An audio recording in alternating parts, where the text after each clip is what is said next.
Hello and welcome to episode 4 of Tag Talk. Tonight I am joined by Spartan, and we will be discussing the event at Dishforth on the 30th.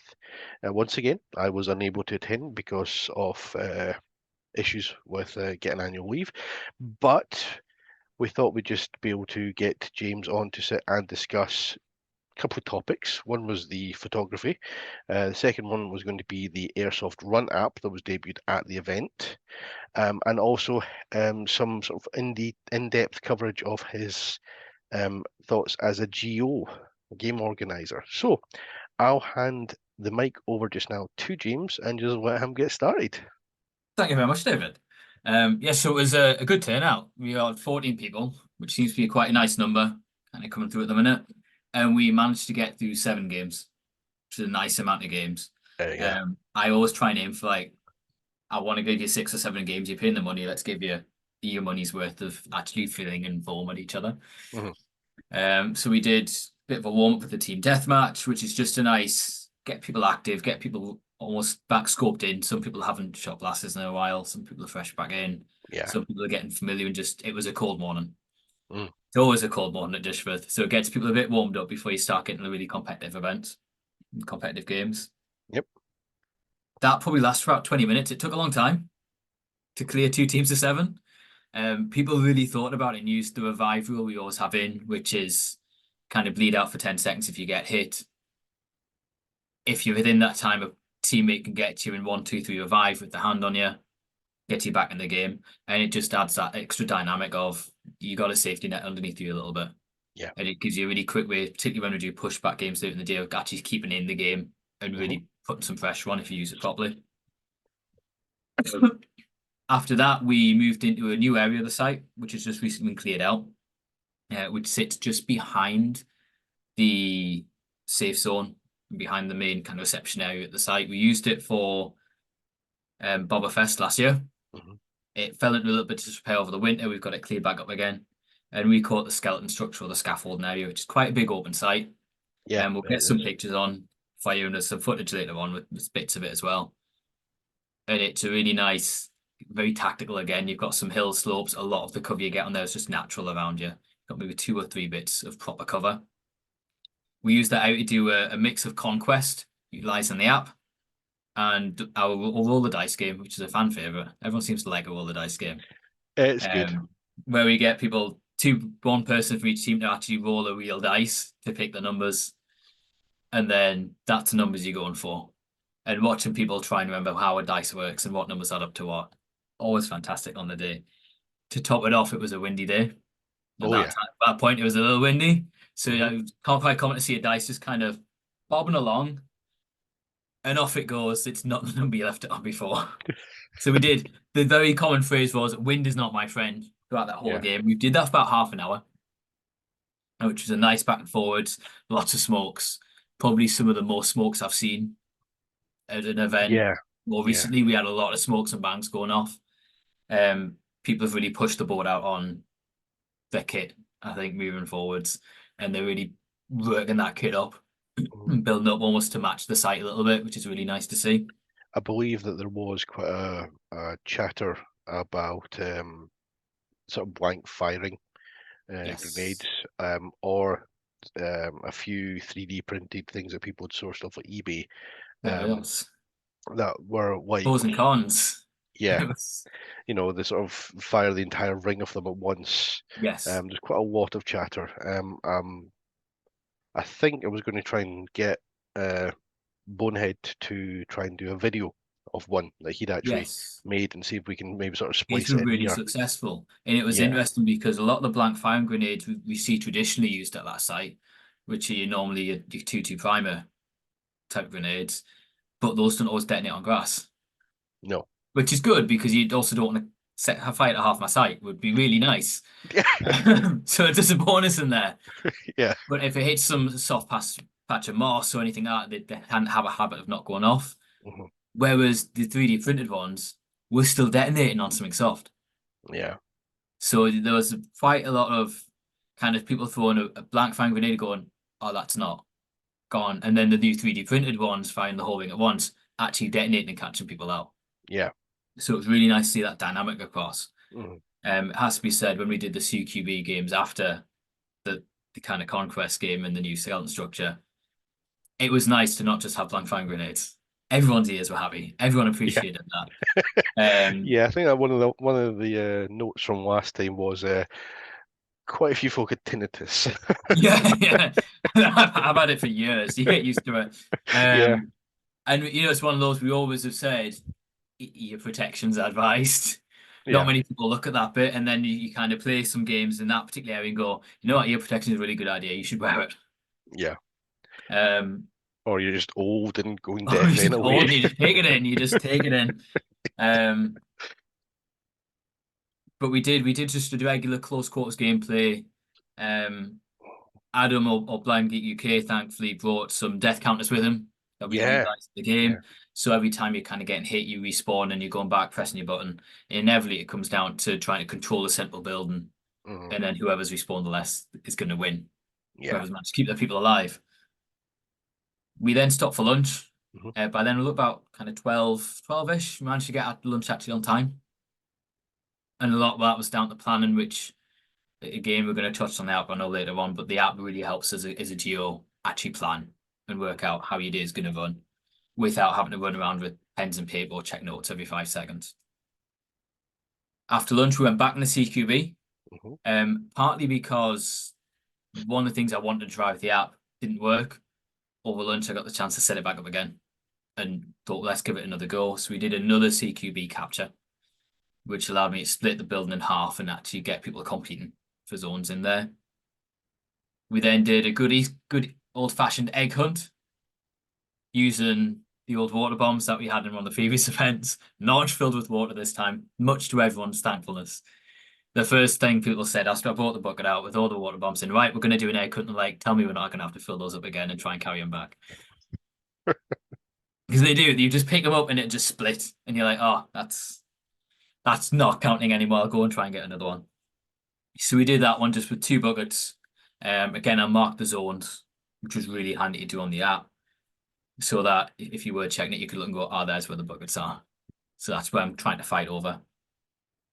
After that, we had a nice bit of time to do our pushback gameplay in the Big Five area, which is, again, it's always a nice one to finish on.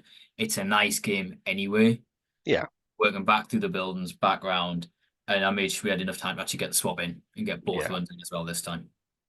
Pushbacks. It's a rewarding end to an It's a intensive really day. rewarding game, and you really, and then we'll play it on the app replay later on. You can see how teams go about tactics maybe a little bit differently, as you see the teams that really push and keep up the momentum Mhm. behind and really try. The hardest thing I think about a pushback game is you're trying to balance as a GO. Your defenders have been pushed back, are they sorted? So your other team can push forwards in as quick as you can, just to Mhm. try and get that pressure on.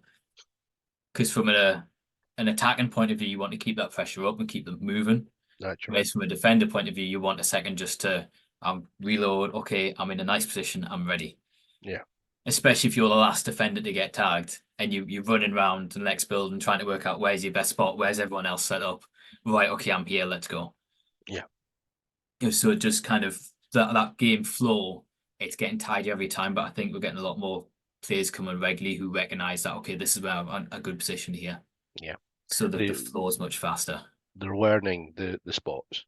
Yeah. Having said that, there's still some cheeky tactics going on in that last bar building, and there always will be. Um, it's just a hard building to reach. You only got one way in, and you got that beautiful cover of the bar. Yeah, And if you uh, get a grenade in the back corner, your bar's too far away. If someone's in the corner of the bar, they're just going to go and revive everyone else yeah. really quickly.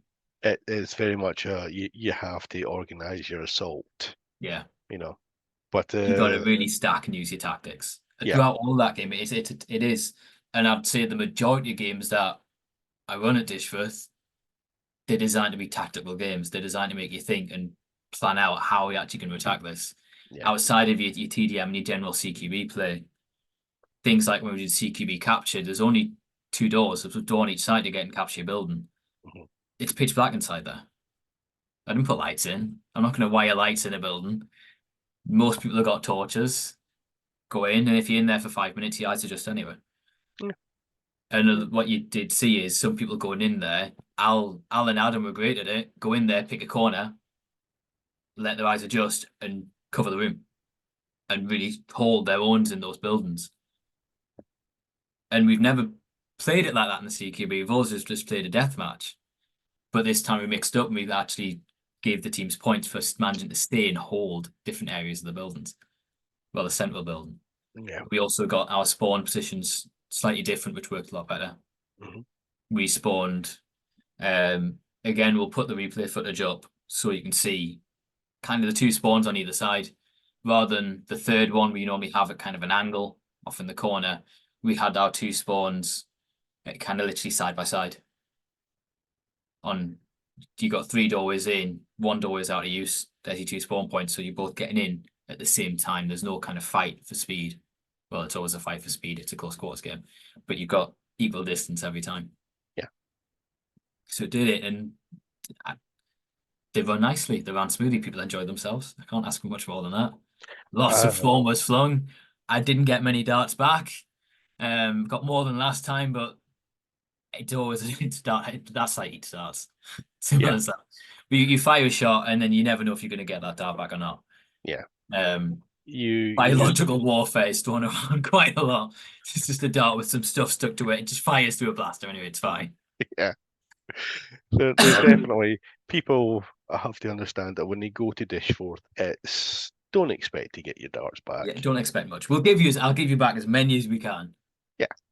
And But most people at that point go, you know what? Just put them in a pot. yeah, stick them in the washing Put them in machine a and then pot. put them in the That part pile. I found spoke to, I believe it was Simon, who was on site and played the games with us at Dishforth.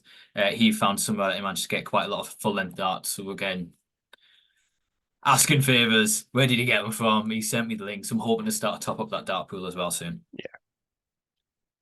It's much needed. Yeah. Yeah. So a big part of the show tonight will be talking about the Airsoft Run app. And what we'll do is we'll try and integrate some of the video from it whilst you're sitting discussing it, James. But as a game organizer, talking, put the app to the side, but as a game organizer, what do you think was your particular highlight in terms of a new game that you tried, a different approach that was tried? What did you get out of the day in terms of that worked really well? You know? So aside from the app, because I still feel like the app went really well. And it Yeah, went better than I expected. yeah. But we'll go on to that later on. The trial of the skeleton structure, Mhm, because it's so open, it's great for airsoft because it got all that long range. mhm. For Nerf, it's always been a bit, oh, is it going to work? Is it not going to work in this? Yeah. Particularly when the grass was longer, but now I've cut the grass short. It's Mhm, runnable then. mhm. You've got our slopes trimmed right back, and you can actually, it's one of the few areas that I see you can actually climb the slopes Yeah. and get up over them. A lot like Big Six and Big Five, I've seen broken legs in there. I don't really want people going up those slopes, They're but that pretty skeleton steep. structure you can. Yeah. So you have the total three-dimensional gameplay going on. You've got the field happening kind of on that bottom level. You've then got people coming up over the top of things and adding that extra element in, which is really nice to see. And the fact that two of the dice were absolutely in the open, so the chance of getting to it without getting shot was so slim, was great to see people actually using cover fire. Mhm. People actually going in, organising themselves as a team, and trying to provide that cover fire to push a team back so someone else can run in Yeah. and move their dice over. It was a really nice bit of tactical gameplay in there. Yeah. I know it's one of the things that we sort of keep saying as a key component to Nerf, which is the you Nerf you Yeah, aspect of things, which is you don't necessarily want to play as a team and just want to run off and do your own thing. That's fine. That's fine. 100%. But there is this for the older players, or the more team orientated players, there is this idea that you can quite easily integrate team tactics at a Yes. place like Dishforth, and you have got the room to experiment, try different things, and the game types are designed to sort of encourage that. And I think that's something that I personally love about it, because it's great if you want to just run off and do your own thing, you know. But for those people that want to be able to have a real sort of team experience, Yeah. then it gives you that space to do so. And it's something that I always try and do with Dishforth to try and make it stand out as an event overall. I want it to be an experience. I don't want it to just be, yeah, it's still a Nerf war game day. You're just going to come and shoot each other, but I want you to have a bit of more to it than just, all right, go shoot each other 5 times. All right, okay, then I'll go shoot each other here instead. Let's give you Yeah, something to work towards, something that you actually make you think a little bit. yeah, And that's something that I'm looking at building the games a lot more moving forward, is a lot more almost puzzle challenger type stuff within your objective, so that I actually do have to put some thought into this. yeah. And like you say, you've got those people. I'm going to say to the younger generation, because it tends to be the younger generation who do just want to run through and fire as many shots, hit as many people as they can. That's great for some team games because that's your interference straight away. Yeah. That's someone who's a constant distraction, a constant thorn in the other team's side while they bulk the other team. Our older generation who can't run anymore that fast and just do little short sprints, Tactical jog. tactical jogs. The Yeah, tactical jog is the best way of putting it. yes. Or some of us who wear so much body armor we can't run. You Yeah, just plod along through and you just get there. yeah. But the idea is that's fine. You run out. You run Yeah, away across there, and you run you go interference. run. You make yourself a target while I try and find this thing I'm trying to find. Yeah. I think the best time we saw that used was when we did the kind of disco type theme one, not last event, the event before. Yeah, when we had I actually got some of them here. These tiny little lights, which you can see when it's not blown out, are not very big. And there was 50 of those hidden around part of the site. They're hard to find even when the light's on. So you got people running around and other people kind of literally bending down, looking under things to try and find what they need to find. Yeah. So again, it just means that throughout, no matter what gameplay is being played, that there's always an attempt to try and get something for everyone in there, something Yeah. different. The app for me was just, let's add another layer on this. What more can we do? And I think that does blend nicely into talking about the app because it's It something does that quite nicely. I was sort of following it on the day when I could do. But you have put some absolutely stellar effort into producing some videos of the footage of the event from the app. So for those who aren't familiar with it, what is the app? So the app, I'll go back to the beginning. The app idea came from the previous event, the last one, when we said it would be really nice if you kind of track each other as teams, see where each other are, and really help coordinate tactics on a larger scale. Mhm. If you're a tactical player, Yeah, yeah, which there's a few, there's not loads, but there's a few who do want to kind of look at that tactical player, and then I think there's more and more starting to come to Dishforth with that tactical mindset and okay, how are we going to run this game today? yeah, They mentioned a couple that are self-programmed, self-coded, and to try that couldn't work.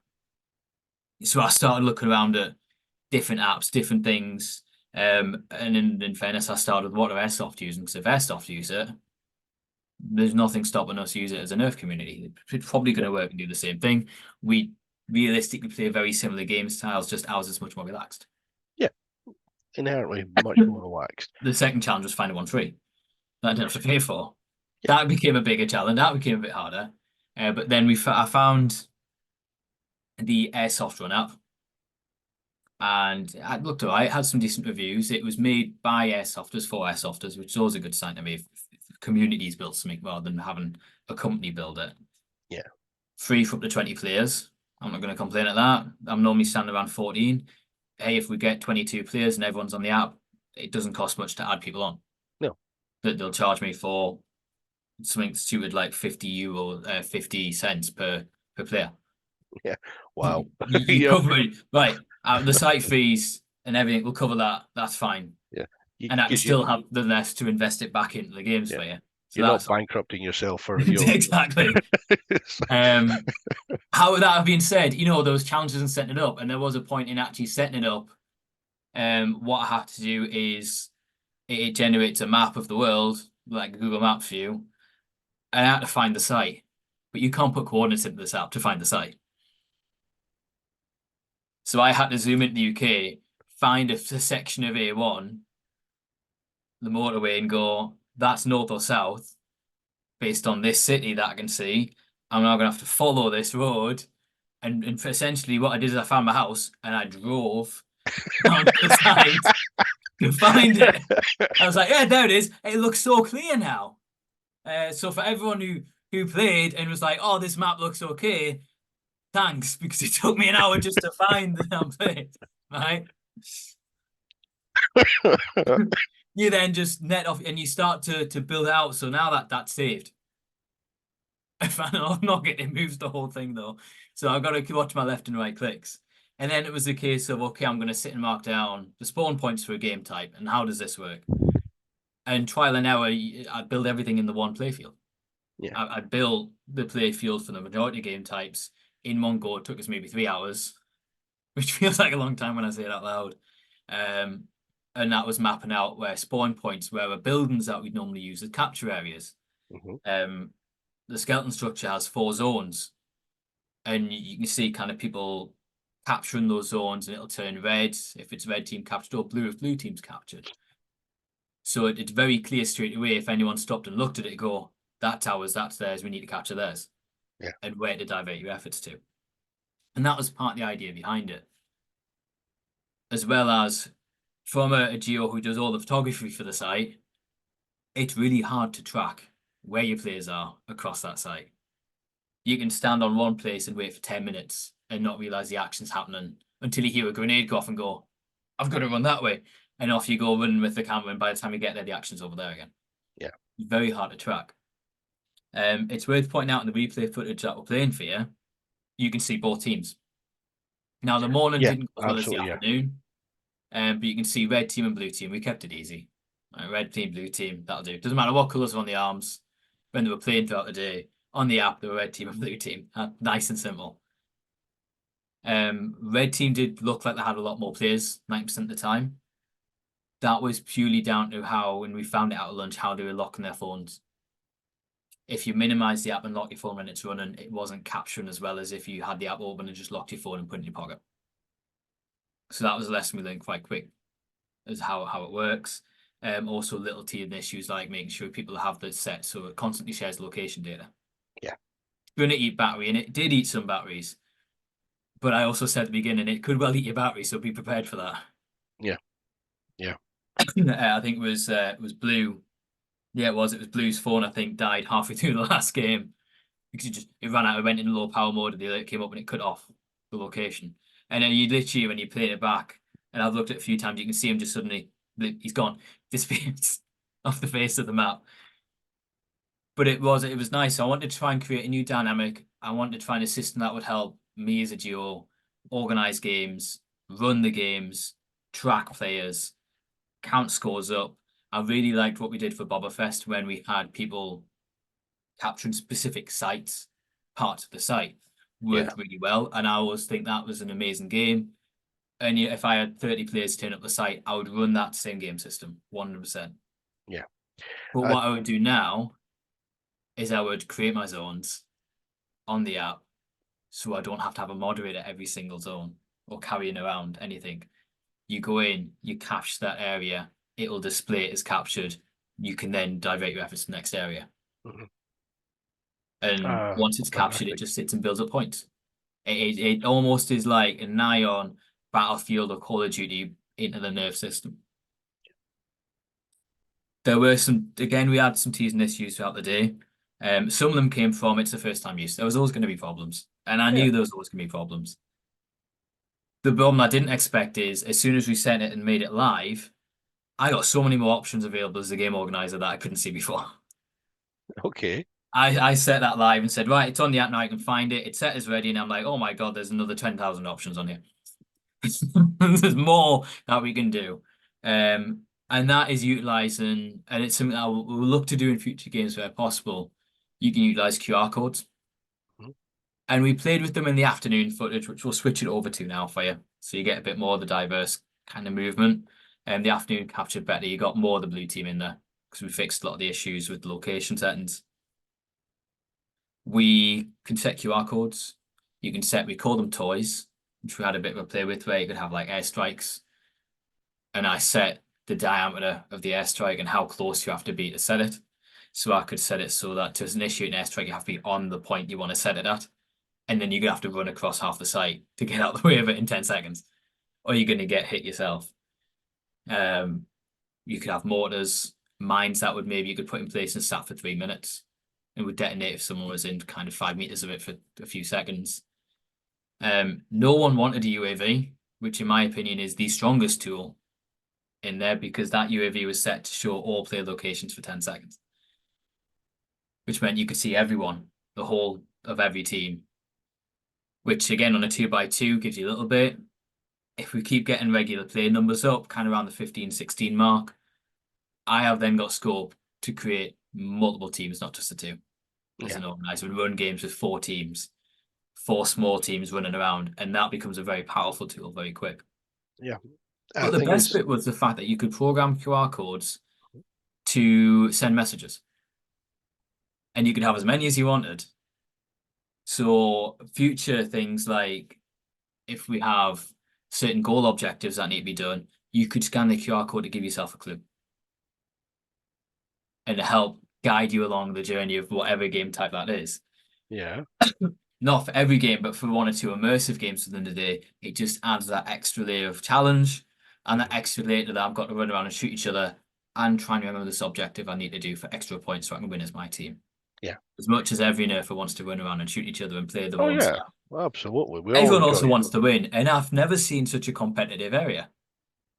But when we say we're not a hardcore community, yeah, but you want to win. You want your team to win every time. Yeah. And that is one of the best things to see. As a lesson I learned many years ago, the objective is to win. The point is to have fun. You know. Exactly. That is exactly it. And even at one point, someone said, "Hang on, we're losing points on the app because they've just walked to their spawn point through the capture zones and captured them all, so we're already behind." And I'm like, okay, that's fine. That's a lesson learned for me. They need to walk around the capture zones. But for you right now, you got to catch up. Your team, your team now has to be on catch up duty now. And I think it was the dice game because we had our 4 zones with the dice in, and each of those zones was also a capture area. So if you got the dice, that wasn't the be all and end all. You had to hold that area as well if you wanted to rack your points up as your team. Yeah. I think there's a lot to. I think it's one thing that I've said previously in person is I would love the idea of doing like a 4-team dice game. It'd be amazing. I think it would be absolute chaos. I mean, the absolute Beautiful, dream is a glorious 6-team chaos. dice game. A 6-team dice game where you can use all sides of your dice. This would be hilarious. Oh yeah. Absolute madness. But you know what? And you could look at it and be great. And I think if we could get, yes, when we use the app, those look, it's a remote site. You're going to have sometimes a GPS. Al would regularly just disappear off to on middle of the A1 or something, and then back again. Right? It happens. That's GPS, and that happens with any kind of tracking. But you know what? For the majority of the time, yeah, it was pretty accurate. Good, yeah. And I know a lot of the feedback from the photos was that they were much more action orientated and they felt like they really captured the event better. And in all honesty, that was purely down to me knowing much more where people are. Yeah. I just had an old phone strapped to the inside of my arm and I had it turned on all the time. I turned the timeout screen off, everything like that, and had that set as a spectator view so that I could see everyone all the time. Yeah. I didn't join a specific team. You'll see in a lot of the footage, there's a little grey bar, which is Silver Team, which is normally my team when I play. But I didn't put that in. Next time I will, because I'd quite nice to see how much I'm moving around compared to everyone else who's running left, right, and centre. Yeah. But it meant I could straight away go, that's where the action's about to be. I'm going to get myself in a good place to get some good photos. Yeah. Yeah. And that made a huge difference to the quality and the ability of the photos coming out. That, and you'll see the pictures going through. We did something totally different with the CQB. I normally stand on top and monitor that site from the top. Yep. I took the plunge and I got down in that CQB with the teams, trying desperately not to get shot, trying not to get the camera shot, I try not to get in the way, try not to block people trying to storm through buildings. And the difference in the photos is you really got a feel of this is the type. You get 2 people shoulder, you fill the corridor. Yeah. About 90% of the corridor. I'm not a big guy and you couldn't fit 2 of me side by side. You just can't do it. But the dynamic was really nice, so I'm looking to do more photos like that. And again, the app did give me a little bit of someone's around this corner, so I'm going to wave a hand first, and then I'm going to go around to try and stop myself getting shot. I don't wave the camera because people think it's a blaster and they shoot it straight away. But I wave a couple of hands, people very quickly don't shoot. The hard bit is doing that and getting out of the way when the person behind you is on the other team and is trying to shoot. So there's a lot of, if there's if anyone's got any footage from the game, that's probably hilarious. And there's probably bits of me randomly ducking, crouching, falling into corners, desperately trying to get out of the way, probably squealing every now and again, because you know what, when those firefights on those close quarters area through the doorway start, you've got nowhere to go. All you do is go back and hope that no one's going to shoot directly at you. I've got a memory of you at Boba Fest last year, in the bar room, hiding behind two tactical shields, Yes. trying to get shots whilst avoiding the waves of incoming fire and Yeah. everything. And you were But the photos were genuinely... amazing. Oh, the They photos were were great phenomenal. photos of people storming across the bar, coming back and forwards. And that this is part of what I try to do to make sure Dishforth is an experience. Those photos carry memories. Those photos are always there it's not just new profile pictures, despite the fact I know most people want them as profile pictures. So Yeah, well, Facebook changes the second I release a new wave of photos. For me, that's just credit to my ego. That must be a decent photo if you want to use it for that. oh yeah, Simple as that. But yeah. it's to make that an experience and to provide you with the fact that, look, you can go back and look at it any time. And it just feels a bit more. It's as if if you went to any other competitive area, you get something half similar. Yeah. And it just immerses that little bit more. But no, I know the app. We had some feedback on the day about the app that felt a bit rushed on the morning. Yeah, it was. We got everyone logged in and set up on the morning, because up until the morning, I was still, despite putting at least 2 days worth of work into planning and setting it up and running the games on it and prepping it, up until 9 o'clock on that morning, back of my head still going, hey, this is a good idea. Do we want to chance it? Do we want to risk it? Do we want to try it? Or do we just stick with what we've always done and what I've done as a GO for the past, I don't know, 6 years now that we've run sites at Dishforth? If you kind of include COVID, if you take COVID out, maybe 4 years, 3-4 years on that site as a GO. For me, I've got to do something to keep it interesting as well. Yeah. If I'm running the same events that I have done for years, the newest one I ever did with the dice, that's the best thing we ever did. Mm-hmm. The rest of them has always been the same kind of themes, on a treasure hunt or a capture the flag or something like that. For me, the app was to go, let's build another layer on this and let's make this a bit more different straight away. Yeah. Let's try and accelerate this forward. Let's bring what we have as Nerf and let's utilize these new tools that we've never used before. Yeah, no, I think... Let's just try something different. Yeah. I think continually breathing fresh air or new life, whatever you want to call it, into the hobby is required. You've got to, if you're not going to bring new players in, if it's the same stuff all the time, then you've got a niche of these players like this.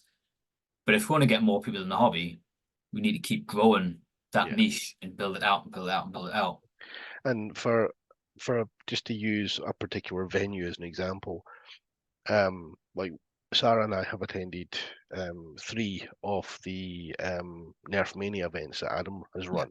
Okay, and by the second time you've gone there, you've kind of got your head around sight lines, the approaches, what's good, what's covered, and if they don't change the scenery, they have to change the games to keep it fresh. Yes. Okay, and for example, something like Nerf Mania, where everything is essentially chipboard and frames. Okay, sure, we can change the rotation of this. We can shift these things around. Last time I checked, it wasn't exactly easy to shift around. I can't really shift a 2 foot thick walled concrete bunker. No, it's not. I'm definitely not a big guy. I'm definitely not going to manage that. And I might have a bit of a reputation for property damage, but there's only so much that I can do. If you want to run at one of the walls, feel free, but you sign a waiver first, David. We've done. I mean, people have thrown flags there. There was some training from the police use society times. We were finding bits of all sorts. That's the parts of that site will never move. It will probably never change. What we are looking at as part of the site and what we're looking at building is more corridor type areas. And people who are at Boba Fest will have seen the stack of pallets. That stack of pallets has grown considerably over Okay. the kind of past few months. And the idea is a lot of those pallets will be used for different areas to build new areas. It needs to be cheap and cheerful to keep the site alive and keep it going. Yeah, But absolutely. again, working with the Airsoft Organiser as well, we're working at creating these new structures, new areas. They like these ideas like kill house idea. I think it's a big thing in America, apparently, I where believe it is, yeah. you've got the rooms and stuff, yeah. And I look and think from a nerf perspective, that could be great. Yeah. That could be amazing to have two teams in there trying to get in. Or even have a team set up to defend, and again you push back through your building and then into your main zones. Yeah. Sky's the limit really with that site. There's so much open space. Yeah. I think Um, it's got great potential. I think any venue has got great potential if you've got somebody or a group of individuals who have got the enthusiasm and the drive to just to see keep it going at through. it and say, you know what, we don't know what people are going to say. Let's just do it anyway. And what nothing's going to change if we don't do anything. Let's keep doing Yeah. it. Do we But at have the a same, plan to find a way to get through 2 feet thick of concrete on the roof of the comms building so we can put a staircase in so you can get up from the inside? We haven't worked out how we're going to do it yet. Right? There's talk of a still saw and just getting it around, and then just we're going to have to just knock the concrete through. Right? It's going to take some work, yeah, but just then a once it's bit, yeah. done, there's talk about whether we create drawbridges so you can raise and lower the bridges from the comms tower. Oh my goodness. Oh, that would So be there was amazing. talk to remove the bridges altogether. I'm like, well, what? Let's just make drawbridges. We're not making like I don't know retractable or something. Like we cannot do something different with it, and we don't know if we can yet. We might just take the bridges off, which then means your storming the comms bunker becomes 10 times more difficult because someone could just stand at the top of that staircase and just pop shots all day long down at you. And you're just going to Oh, have to either get a grenade over the side onto the roof from one of the embankments without getting shot, mm-hmm. which again, if you're Boba Fest, we've seen what bits of that are like. We have Yeah. reinforced the one bridge there, so that's now back in play. Or you're going to have to try and get up whilst not getting shot through the inside. So that's another thing that we're working on. And, it might not be a this year thing. It might be a couple of years' time. It might take us 2 years just to get through the 2 feet like a concrete. Right? Possibly. It probably will. But it's something that, it's there and it's in the background and it's things that are being worked towards all the time. And I mean, the majority of money that people pay for the Dishforth games and for the essentially the Strike Force and Spartan Events games goes to the site for that reason. Mm-hmm. Anything left over, we utilize and invest back in to the nerf where we can. I think there's so many potential ideas. And I think as a game organizer, you need to be receptive to feedback from players, but also open to 100%. the idea that you might have an idea, but somebody else might know how to execute the idea better. Yes. And I it think that's takes one a thing I've noticed a lot across. I mean, when I first sent the message out saying, let's try the app, I didn't expect so many people on the day to say, yeah, let's do it. Let's Mhm. try it. Let's see how it works. And I'm like, okay, you're very keen to try this. That's good. And it also terrifies me because now pressure's on to make sure it's going to work as best as we can. Yeah. But it did, and it did work quite smoothly. But the Just thing even just the is, tracking capability. even if that app had completely crashed and burned, right, Wouldn't have mattered. wouldn't have mattered a damn because No. what would people have lost from it? At that Nothing. point, absolutely nothing. No. Everything's still running in the background of the games. Now we know it works. There's potential now. There's things like props which can become expensive very quickly in the Yeah. nerf industry because you want to try and change it up and recycle. My garage is full.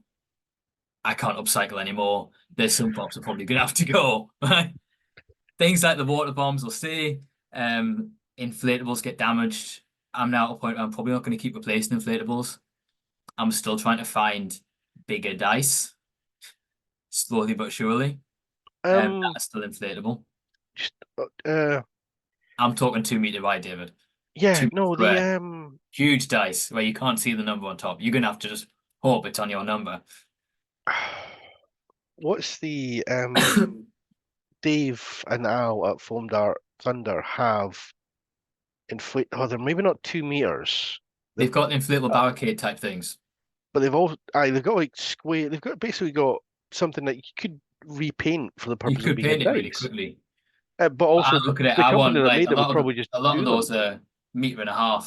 I want Yeah, that. I'm big. yeah, I've got massive dice that you could hide behind, but at the same time you're going to be leaning down and try and flip it to get it to your number. yeah. You're like, what number is this? What number's on the top?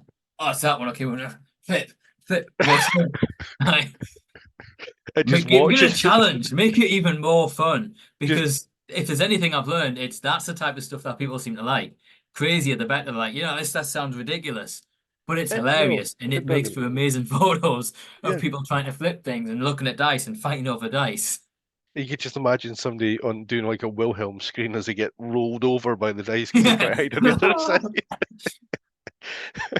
There's more likely to see people running along behind the dice using its cover as it's rolling, bouncing along. Oh yeah, you could. Oh, I know. There's There's so always much capacity for that. But no, like I said, the app just gave that extra layer of let's get some extra points done this. Let's track scoring. Let's do everything we can through it. You could, if you had a phone accessible all the time, if you got hit, there was a button to press if you got hit and died. And then you go back to respawn area, and once you cross respawn area, it adjusts it and resets your timer for you and your life. cool. There was a host of other settings in there which gave you actual hit points. We could set up danger zones within. So, for instance, around your collection points for different collection games, you could put a danger point in there. And I did set it up as I didn't realize what it did, to be fair, until someone said, my phone keeps coughing at me as I'm walking through this area. Yeah, you're dying. That's what's happening right there, is you're losing hit points on the app. Because if you stuck around the collection area too long, it starts taking hit points off. So also it would be a good way in future of stopping players crowding and really trying to dominate those areas. Because if you do, you can only do it for so long before you have to go back. And Yeah. once you step out the area, hit points start to regenerate straight away. But it was track. And we did have a hilarious moment at lunch when we were trying to work out, okay, how do these work? How do these airstrikes and things work? Oh, what happens? Oh, if you press this. Oh, what happens? Oh, you just green tick. Oh, it's just launching airstrike. And it was Andy, Outlander stood next to us at the time. We're going, oh, how does that work? How's it go? And then Andy's phone was on loudspeaker and just went, do. You have died. You were like, you've died in the safe zone. Congratulations. That's the first death in the safe zone So, we've ever had. Like, well done, Andy. Well done. but it showed that there's potential for that to work. But I think it's not maybe 3 years' time. It'll run better and it would work better and people would be more open to it. I think right now that side of gameplay really doesn't have an interest in the Nerf world. It's too gamified, it's too Call of Duty to be able to essentially drop nukes left, right, and center across the playfield. It removes some of the I can just sit here, scan a QR code, and kill a whole team. Yeah, I think. Yeah, I mean, as somebody that doesn't really play sort of Call of Duty style games, the idea of having it in an event like that where somebody could just rain down fire, Yeah. no. But to utilize something that has been done previously by the November 7 guys, they did have a big bad evil, which Yes. was the Predator-esque character. Now, Yes. just thinking them aloud just now, you were to run around the arena, scan the QR codes, okay, get the code to activate it, set it to go off, and everybody books it out of the arena within 30 seconds to win the objective by killing it. Yeah. Or hit it with 5 rockets or 5 Mega XL Becomes shells. a lot of potential Yeah, for, for and a especially the narrative QR code scanner perspective. for me was Yeah, the best bit. Where you can program that to do messages. You could have bonus points in there, which again is a bit too gamified for my liking. But for me, kind of things like a UAV scan, so you can see the enemy team for 10 seconds, even yeah, 5 seconds, to really restrict it down. Be like, oh, there. Okay. It doesn't eliminate the entirety of stealth play no, because it's only for 5 seconds. You might not see them in 5 seconds, or you might move within after that time. mm, But it creates another angle, and we can set these on timers so you can only scan it once every 20 minutes. yeah, So you've essentially got one, but we could stick 4 of those around the site. mm. or 6 or 10 or as many as we want to. Yeah, Things absolutely. like we'll touch on it a bit more later on, but I'm going to looking at ordering a bomb prop, Hmm. which will have keypad, switches, pull wires out, all the tricks and toys on it. It's what I've been saving up for, and with a lot of the money from the event has been invested to get props like that, long Yeah. lasting, good props that we can really recycle through. Hmm. I can just cut QR codes up, so you got to scan, and the scanning is your clue for the number that's stuck on a wall. Yeah. And it then creates, and it could just be something as simple as a children's nursery rhyme next to the number. But where that line is in the nursery rhyme will dictate where that number is in the code to disable the bomb. And the prop we're looking at, if you get it wrong, it might pause and then start again. So you feel like you've run, and then it's going to keep counting down just to give you that false sense of security. It might speed up, or it might just go off straight away if you get it wrong. Yeah. So it creates that extra element in there. I love the idea of that, but I can guarantee you that one person out of the community that we know will think, no, fine. You don't have to attend that particular event, You don't have to. You don't have to take part, but then it comes down to that fact of you can still nerf your way. If you want to go on and shoot people and just get the numbers, go and get the numbers for your team. Mm, Your team can then worry about the QR code stuff. Anyone who's interested in that kind of, or try and figure it out, can be involved in it. yeah, Or if you're a really gutsy team, you can just get the numbers and you can try and hope for the best yeah. and see what you get. From somebody who, whenever they play, tends to have one eye on footage, for coverage afterwards. Everything that you've said is so much potential Yeah. because, well, the nicest way to say it is 1 half-hour video of me running around shooting people is pretty much interchangeable with the next half-hour video of me running around shooting people. But me going to this event and having, the like the bomb defusal, um, or the case opening videos from Yeah. the depot ones, okay, is unique. Yes. It's something different. It's something interesting to see. It gives a new angle. And some people might think, oh, that's actually the reason why I want to go along to an event. Yeah. Whereas some people might think, that's not for me. Fine, no Yeah. worries, no harm done. You can still come That's along and it. throw foam. And I think that the footage that we got from the app, and if we put the pushback footage on right now as we're talking through it, Hmm. right? It's great. You can actually start to see how a team pushes back for the first time. We've never seen that before in a pushback game. We've never seen it from Dishforth. We've always said, oh, everyone pushes and pushes and pushes. But we've never actually seen how the team coordinates or doesn't coordinate to push Yeah. back That would be and something that work I the would love way to through. have as a little corner video with Yes, like where I'm doing my video afterwards of everything that I've been, and so the helmet cam. But in the top corner you is can going to have, be here's that the whole little. site as people are moving around, and all you do is you highlight your number in your main video. It numbers everyone. Mhm. And we had it on automatic numbers for this event. Future events, I'm going to open that and say, pick a number. Quick heads up, 117 is going to be taken by me straight away.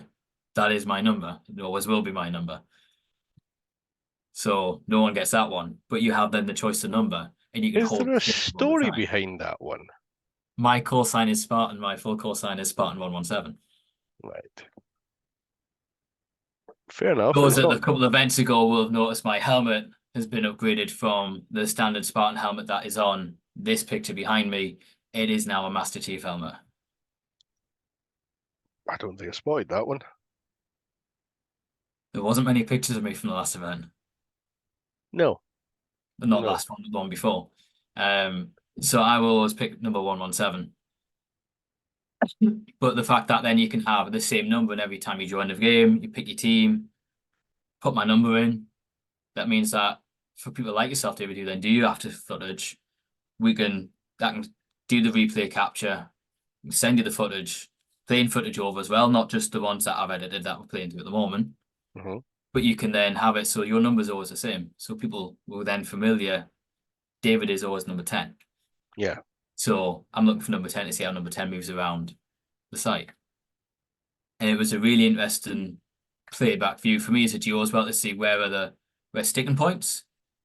And where, okay, so that game looks like it went really smoothly from my side, but actually when you look at the footage of how people moved around, it maybe didn't move around how I'd want them to move around. Mhm, Egg Hunt's a perfect example, right? On the Egg Hunt footage, which we'll put up now for you, mhm. and we'll slide about halfway through so you get a nice kind of section of it. You can see that we had two areas to collect from. And the idea of that was so that people had to really work to try and maybe take over two, just one wouldn't be enough. But actually what you see is that generally each team's protecting one each, and you get the odd flyer coming over. There wasn't as much action as you'd expect to see, and like we have seen in other games of those. Mhm. And that purely came from each team really kind of dominated one, but no one really needed a massive push to try and take one over. They just sat with the one. So inevitably that game then became a who's got the fastest people on the team going back and forwards. Yeah. So that's kind of thing that I wouldn't normally be able to see. And players wouldn't realize this happening as much because when they're playing it, you're not actively going. I know when after I'm not actively going, oh, I feel like I'm not shooting many people. I'm objective focused. I'm going to get as many of those as I can. So if I'm not shooting people, great, I'm going to win because I'm Yeah. competitive. Whereas So other people would be going, I feel like I'm not shooting very much. I'm going to check the other side where the other spawn book is. I'm getting shot a lot. I'm going to shoot more. So you create that advantage. And it means that I can now look and go, okay, so maybe one capture point is better with more and creating more cover around so it's a real fight to get at it between the two teams. Or do we need three capture points so there's always a fight over a third one? yeah. Just creates that extra dynamic. So it will certainly give you a lot of potential for analysis after an event, Yes. which I think is a really good development tool. It's massive. And I'm Yeah. part of it is, my job outside of my full-time job is a development specialist, is what I do. Is develop people and help people with the development. And on that side that work on my own. All I'm trying to do is take my learnings from a full-time job, bring it into something that has a lot of potential, is fun. At the end of the day, I still organise events purely because I enjoy it. Yeah. We could Yeah. have stopped after COVID. We never had to start back up again. But I thought, you know what? No, it was fun. Yeah. It's fun running around shooting each other. There's also time and Of off. I've course. paid for the kit now. I'm going to use it. I'm going to Yeah. make sure I get my money's worth out of it. Yeah. I think it's definitely something where it's you get out what you also choose to invest, Yeah, you know. 100%. And Nerfers in no way means a pay to win sport, hobby, whatever you want to call it. However, there can be things said for some good blasters out there now. oh Some yeah. really good blasters. There's some real game changer blasters starting to come on the market. Hmm. Um, we had the likes of Al was there with the new, I think it's new Dark Zone blaster that he was trying out, and that thing was Mark good. Four. The The Mark Mark IV, Four. that thing was Yeah. pretty good. Yeah. It Um, looks lovely. the not that game, but the previous game, Adam had one of the old Dark Zone Mark Ones. That thing is accurate. He was getting people just dead on where he's wanting to hit them every time. If you could see them, you could hit them. Yeah. Previously, like kind of 5 years, even 5 years ago, which isn't a long amount of time, to No. get that kind of work, you really had to pay through the nose for it. You're looking at FTLs Yeah. straight away. And I think FTLs and the new, is it SBF ones, whatever the new version is that we're kind of seeing flying around, everyone's now going to kill me for not knowing the name of it, but that's fine. I don't care. Oh, the spam pot flywheel. The Yeah, it's the SBF. span Yeah. foot flywheel one. Yeah. Looks beautiful. I must say, if I didn't have the FTL3, I'd probably go out and buy one. But I can't justify it when the I'm not. technology is so much the same. Yeah. Um. Uh, yeah. It's. I can't disagree with it because it is fun. Okay. Yeah, But I really have found myself that I genuinely enjoy the handguns or the yeah. pistols, so to speak. I found Even myself those have having come a a long way. It used to be yeah. just hammer shots with heavy springs where you, bang, that was what we had. Yeah. Or you'd have a blaster where you had another piece of string on the back and you put it between your feet and you like click to get things primed, right? The way that turned like Nightingales, right? I saw you and Sal run around Nightingales. I saw Andy. I saw pretty much everyone run Nightingales in one game, and that It's was just me such to a go, versatile "Hey, I want a blaster. Nightingale." That's it. Yeah. I'm sold straight away. I don't know if I want a semi-auto or full auto. Everyone's saying different things. I don't know what to do. I'm gonna buy one of each. Right. As Because you somebody that can't has decide. both, they've both got a function. That's it. I am, as I've previously indicated, my focus is very much on footage. So I've Yes. developed a preference for the full auto because the camera, the scope camera, which doesn't have an internal, I can't remember what the actual terminal is for it, but it doesn't have like internal stabilization like Right. the GoPro does, which can actually make Yes. As the you're shaking around, yeah. it's moves around. Whereas the scope cam really, because fundamentally what I'm using is I'm using a sniper rifle scope Yeah. cam And you just on put the camera in it yeah, I'm using it for something it wasn't originally designed yeah. for. So I find the full auto because then I don't get the handshake from multiple pulls of the From the trigger. click, click, click, click. Yeah. Yeah. But if that's not your thing, Then the yeah, semi-auto fine. version's Yeah. there. I guess All one I of would the say things is next time you're at the event, David, make sure you bring the semi-auto as well because CQB we now strict down to no autos. oh, Semi-auto. right, okay. Yeah, Which because immediately creates a different gameplay. And as some people say, well, can we have the proper nerf guns in now? It's like, well, no, because you full auto in those areas when you're like a foot away from each other, it hurts. yeah. Yeah. And all you used to do is you Yeah. get people going across corridors and rooms and just spray across the room and Yeah. not it's not full blind firing, but they're also not really paying attention to where you're aiming. Yeah. At And that that's point in when you time, you're tend just to better find lobbing a accidents. grenade in, you know. Yeah. And that happens. And sometimes people lob grenades and it sets off all their primers at once Yeah. in a primer grenade rather than a cap grenade. Yeah. That's interesting when that happens. And that's only What? happened the once. And there's some people who will never recover from that. But you definitely know it's gone off. Yeah. Yeah. But there is, and I think there's, the technology in the Nerf guns is getting better, and we're still managing to stick to. There's always the age-old argument of FPS over one duel. I will probably always stick with FPS purely for the easiness of you can test it on the day. We know roughly on the site 200 FPS for the majority of darts is going to scrape around about a duel. Maybe a little bit high, maybe a little bit low. But for the most part, we know 200 FPS is about as safe for a decent range.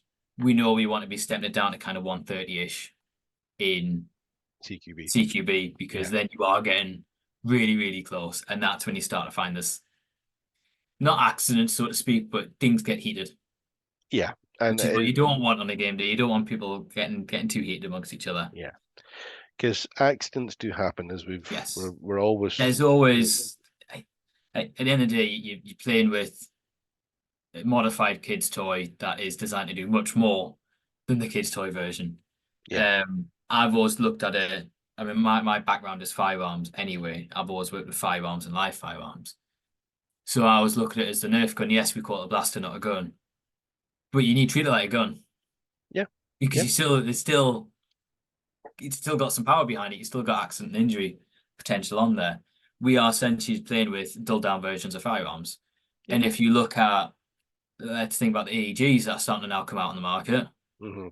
Um, Which was a big they're a topic. huge talking point at the minute. And I Yeah. understand both sides. A full auto AEG, probably not a good thing. There's some of those putting out 10, 15 darts per second. Hmm. That is an injury. Before it even starts, that is an injury. Someone with a good trigger finger on semi-auto can probably fire 10 to 15 darts per second Hmm. if you're going bang, bang, bang, bang, bang, bang. But the power output's not the same because it's not as continuous. It's resetting every time. Hmm. But the technology in a lot of those comes from traditional air rifles. It's Yeah. just got an electric motor and power. Yeah. All I we do think is modify the caliber. safety always has to be paramount. Has to be a huge part. If the And safety is not there, one, people aren't going to come back. no. Probably because they're hurt and didn't enjoy it. And once people start getting little injuries, everyone gets a stinger. Everyone, if you're wearing just safety glasses, you have a strong chance to get a stinger in a cheek or top of the head. Occasional neck shots happen, right? You get the odd sting, but it's not continuous, it's not deliberate. And I think if the safety's not in there, then all that happens is that starts to happen more. Yeah. The safety's always been the same idea for Nerf gun. You try and aim for center of mass, but at the end of the day, it's a foam dart. If the wind takes it, it's going to go woo. You never know where it's going to Yeah. go. You never know what's going to land afterwards. Yeah. I think it's if your focus is on safety and enjoyment, then there's the understandable area that is it's an imperfect foam projectile, Exactly. and it can be subject to wind and various other Yes. things, and small deformities, small imperfections in weight, etc., etc. Have the Anything can yeah, happen. Once it yeah. leaves that barrel, But it again, is its own device. there's a difference between accidentally tagging somebody in the cheek, Yeah, because the shot deviated, versus running up behind them, unloading full auto into the back of their skull. exactly. You know? This is totally different stories. But that's why that's why as an organizer for Dishforth, I've always stuck with 200 FPS because a lot of it's numbers as well. We're Yeah, not doing full site-wide games very often. It's no, very rare. So you tend to be that close to, and it's a bit close for 300 FPS. Whereas when we do games like Bob Shack and Boba Fest, there's the potential to open up full site-wide games with minimum engagement distances. yeah. I think it's always going to be a very difficult topic to satisfy Always. everybody's desires, because I can see where the 300 FPS people were coming from, because Sometimes they it's so want, useful. Boba yeah, Fest, the firefights over the top of bunkers that don't normally happen because people have the range to do it. But the hard bit as well, when you start opening up to 300 FPS, and this is my personal opinion, so people can slate me all they want. You up to 300 FPS, your range goes out. You also have more time to move. You have more time to see a shot coming and get out the way. You're probably, for me, more or less likely to land hits at 300 FPS at longer range yeah, than you are close your distance and getting it to 150, 200. You've probably got more hit potential in there because you got less time to move. yeah. No, there's solid There's arguments logic in on both. both sides There of is. it. I think as long as people understand player safety and That's adherence it. to the law, because we are fundamentally still governed by a set of rules, Yes. even though some people might disagree with that. We are still, we've still We've got still got to, to go by them, and a lot of GOs are still tied the same on. A lot of sites have restrictions on straight away, which immediately ties a lot of GOs' hands. yeah, That's the max I can do, or that's the max that we deem is probably safest based on our experience. Um, I've played a Dishforth while running the games to begin with anyway, yeah, so I know from experience that 300 FPS at that close really hurts. yeah, I don't want to get hit by that, and I always think if I'm in a position where I don't want to get hit by that, there's a lot of people who are going to be in that same place. yeah, So a lot of people are going to want to step away from that area. yeah. I would definitely say that the GOs have a responsibility. How's it? We have two things really. We got to keep people safe, Yeah, and you got to make sure people have fun. That's how I yeah, feel. yeah. That's what we're there for. As and at the end of the day, your word is final. If you say no, Yeah, that's no. And if the that's player it. doesn't like it, it's a case of, well, doors there, mate. You don't have to come I mean, the along. beauty I think we have in the Nerf community as a whole is when a GO says no, people say, okay, Fine. I'll bring Yeah, something else. That's fine. yeah, And there's a lot can be said for the Nerf community and the amount of respect that we show each other. When someone says one thing, it's not an instant shoot down. There is a no, lot of mutual respect around there, particularly between players and GOs to say if a GO says something, all right, cool, let's go with it. yeah, And that's a community that's come from the ground up, and I think it's probably the best part of the yeah, Nerf community that has stayed. You know what I mean? Even when we've opened up the Brit Nerf in the Discord and tried to really create more income of people into the hobby, that stayed. And that's probably one of the yeah, biggest things that would need to stay. yeah. I think we need to maintain the open and inclusive attitudes, Yes. that are critical for growth. Um, because we don't want to go down a sort of elitist niche, No. because you're just going to end up dying off, and that's I pointless. think if we and I think if the community started adjusting, I think if there's more challenges or that happens, GOs would go, I'm not dealing with this. No.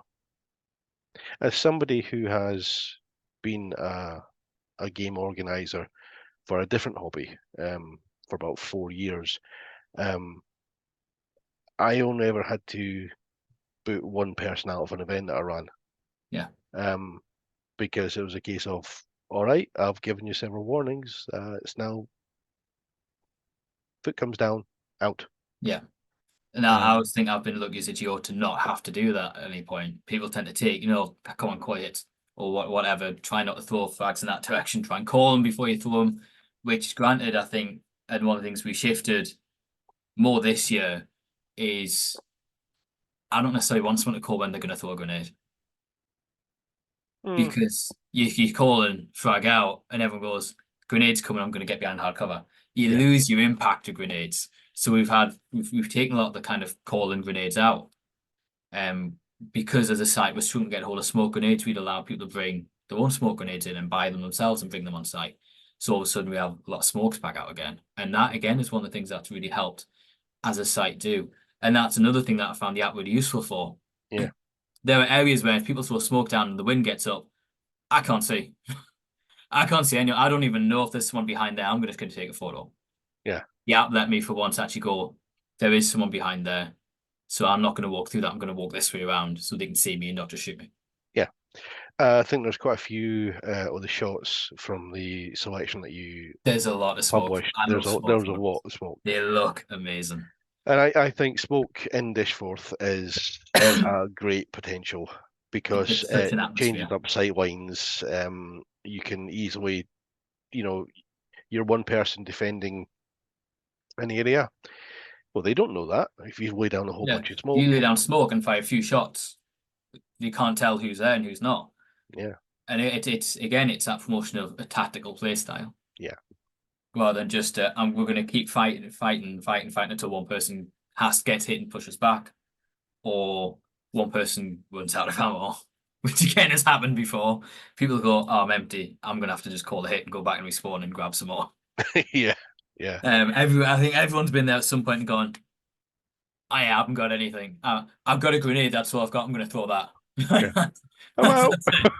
I'm out. Frag. That's it.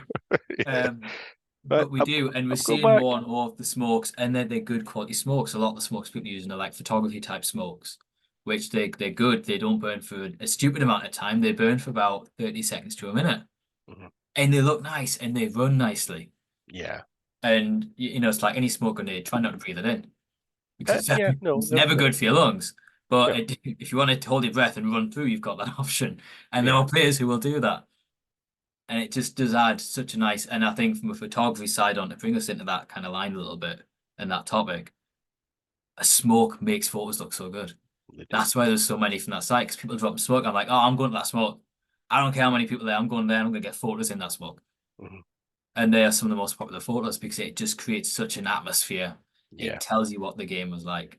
Yeah. And that's what I try and do with the photos. I try and tell the story of the game, show you the highlights. Sometimes you get them. I think there's one from this one where you can actually see it's Darren from FIB, and you can actually see the dart leaving the FDL. Yeah, it's just and those sort of shots are like that's a nice photo, right in the action, right where it is. Yeah, and getting stuck in more and getting hit a bit more. I understand that as the photographer person and the GO, you're gonna try not to hit us, but you're probably going to, and that's okay. Yeah. I'm probably going to be in a place I'm likely to get shot, because if I'm not getting the good photos for you.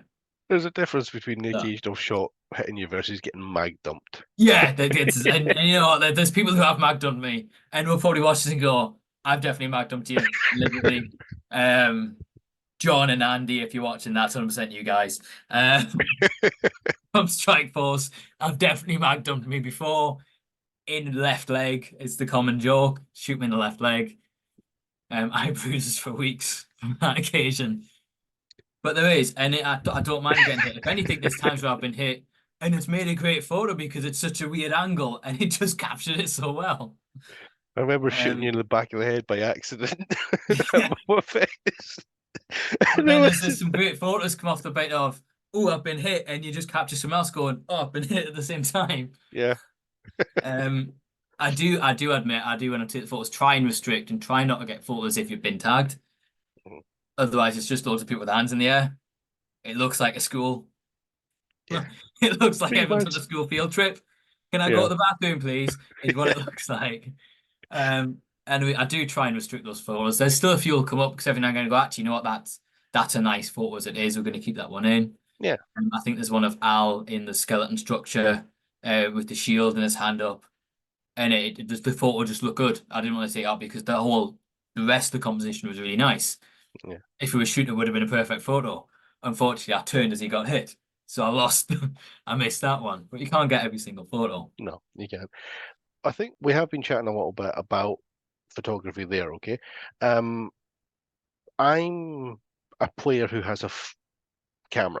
That's how I tend to um categorize myself, whereas you're a game organizer and a photographer, Yeah, very much a photographer, okay? yeah. Now, what do you take in terms of equipment for this? Because one thing I've never actually had this chance to sit and do with you is do a little Let's bit talk of about tech kit. talk. Yeah. Yeah, a little bit of kit talk, okay? I've got a And funny, Nikon. I'm half prepared for this, right? Ah, For once, I'm half prepared with my actual camera kit, right? And mine's is I actually can through take you through there. my kit. Yeah. Mine's is through there, but Sarah's sitting making some t-shirts just now, so Yeah, maybe I don't won't disturb her. I won't know. Oh God, no. But like I use a Nikon D3200, um, and I've got a couple of lenses for that. Um, the sort of typical 18 to 55 millimeter lens that comes with it as standard, and then Yes. I've got I'm like a more sort of 200 More mil. zoom type lens. Yeah. Yeah. I did. Um, I have one of my mates. Rob is he's a much more talented photographer than I could ever possibly hope to be. And he has generously lent me several bits of kit on Yeah. occasion. For example, the Nifty 50, the Okay. 50 millimeter 1.8, or possibly the 1.4, Yeah. which I would love to get another chance. I actually, that was Hold the Front Page. I think I had it Okay. for. Unfortunately, due to the events that happened on the day, you know, I didn't really get a chance to actually sit and use it that much. So what I would love to do is maybe try to do that again. But we've never had a chance to sit and talk No, we've never actually kit. talked So it. what is it that you run? I run a Nikon. It's a D3300. It's only the model up. I've had that camera now for it must be 8 to 10 years. Oh yeah, I've Um, about a decade as well. Yeah. it is probably one of the last of the mirror generation cameras because I know a lot of them now are mirrorless. Um, which means I still have to fight with delay, that fraction of a second that a new modern camera doesn't have. So that's why more of my photos now are blurry when they're action shots because there is that fraction of a second when the mirror kicks in to take your photo, and that is just mirror come back, photo next. That's always going to be there unless I replace the camera, which in truth I don't have any plans to replace it. It is quite literally my child. Right? As I would be. Oh no, I mean I would be no, I wouldn't replace my. I maybe I just wouldn't do possibly it. get another one, another cutting edge one. But no, I think I've got a soft spot for that because I've But taken there a is an lot of element of if you've photographs. used a camera for so long, you know exactly where it runs. I know exactly where I need to track to try and get a smoother photo. Yeah. Um, I switch lenses depending on which area of the site we're using. So CQB, I do use the standard short lens that comes Mhm. with the camera, which I'm just looking at it now to double check. It is the 18 to 55 mil. That's such a great lens because it's just It's really good for close range. yeah. CQB area, it's fantastic. Um, actually not great for the majority of the site because you're too far away. No, it's something that I've definitely in my because a lot of my pictures tend to be like from like a HVZ round or a round that I'm Which is sort of like close. yeah. So I'm basically spamming the shutter Yeah, because there's so much going on, and I'm spray and pray essentially for yeah, my shots. I'm taking maybe 500 shots over the course of 20-minute round, and maybe 50 of them are useful, you yeah. know. But I don't mind that because I very much recognize that You that's the just nature filter of it. through it. And I do the same. On an average game day, I'll take anywhere between 500 and 1,000 photos for a single day. Yeah. Boba Fest, when we did that one, That I was a had lot. 5,000 photos. Yeah. Right. And I'd never taken that many photos before in one sitting. And that was majority of the 1 day event. And there is, and I think because Nerf, you got two sides of Nerf. You have that really slow paced tactical side where you get really good, slow, steady photos, right? And all you do is you end up seeing, I'll take maybe 3 photos as that sub person's walking forward, and I'll pick out the best one and delete the other 2. Yeah. Yeah. It's simple as that. One will be slightly better. It could be light, and it could be just their position, or it could just be that the other 2 are blurry. Or maybe all 3 are blurry, but that one's the better of the 3. Yeah. No, it sounds. But then you got your fast paced players who you're just trying to catch as much as you possibly can. And there is an element where I'll tend to focus photos more on a fast paced player because I know most of them are going to be useless. Most of them I'm going to get rid of because I'm not going to like them. But what I did do, and I got it when I bought the camera. I bought it as a bundle when I bought it about 10 years ago.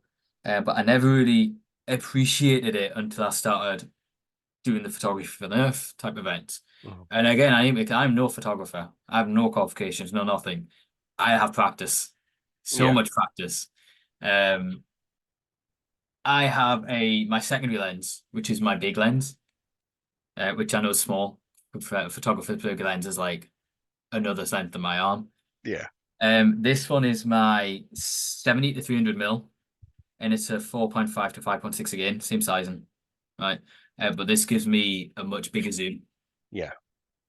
However, the option that I now use regularly, which I have 2 settings on the side, which you kind of half see and it's not going in the camera, it's not blurring out in the background. There's a normal and active setting for the type of photos being taken, and that adjusts your shutter speed.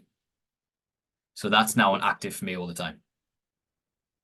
The other setting is a VR, which is a Vibration reduction, Yeah. which is always on. Oh yeah, Because hell yeah. when you are stood and that lens is heavy for 5 minutes, let alone for a day, when you're then trying to focus quick and take photos, you get a little bit of vibration through. I like when I'm saying with the Nightingale, you get that vibration as you fire in your trigger fire. That it's gonna happen, and that just minimizes that down nicely on the way through. But there is, and I'd say the best thing I ever bought for my cameras is the UV filter on the front. Yeah, yeah. Best thing I ever bought. And my father-in-law just bought his first digital camera, digital SLR, and it's the mirrorless one. It looks really beautiful, really nice. Jealous? But I still prefer mine. I look and go, that's so nice, but I just like my camera. It's just everything I want it to do. And I'd say to anyone with a digital camera with any kind of valued lens, UV filter, 100%. Not only do you find that you get a little bit light intake, so you don't get bleached out photos as often. If someone happens to shoot the lens of the camera, which has happened on multiple occasions, that UV filter, although it's a plastic, it is thicker than the glass on your camera lens, and it will take those hits. And if at any point it doesn't and it cracks the filter, you're just paying what, £10-20 for a new filter? Yeah, it's not instead of that lens, which probably sits about 500-600 quid for the new lens straight away. Yeah. So again, that makes a huge difference. The other side you'll notice, if anyone ever sees me taking photos, is 90% of the time on that long camera, I actually have the lens hood on as well. I very rarely have it with the lens hood folded back like it was just now. I normally have the hood on to reduce that light intake. Yeah. And that just helps that shutter speed stay that bit quicker for me. And it's generally quite light, and you get a lot of light from different parts of that site when you're taking photos. So it just retains that in a little bit more. It also acts as a bit of a shield for any shots coming in at angles. Again, it just protects the lens a little bit more. But no, you do. And I think with any fast-paced camera work, the first step is always acknowledging you're probably going to take way more shots than you need to take. Oh, absolutely. And the more you practice it, the more you'll find you take less. And when I first started doing this, I was taking 2,000 a day. I'm now down to kind of between 500 and 1,000. Normally, I think the last event, I was much more conservative. Granted, partly because I was checking the output times to see where people were, so I was taking less photos, but the quality of photos was much higher. Yeah. So that, and again, that's something that's shifting towards. I'm not worried about taking, here's 500 pictures to cover your event experience. No, you don't. Here's You don't 200 really good photos. Right. that you can take away. I The think, biggest challenge is trying to get a photo of everybody, yeah, trying to catch all your different players at different times. it's certainly something I've found when I've been going back through them. Players, they're not consciously in front of the camera more, they just happen to be. Just happens to happen. Yeah, but to use a great example, there's barely any pictures of Sarah, okay? Yes. Because Sarah's inherently a defensive player. Certainly, normally focusing on you attacking. Yeah. So, there's not really going to be a picture of her unless I happen to be back, like maybe At she's near camping the spawn type object. areas Yeah, on your objectives. aye.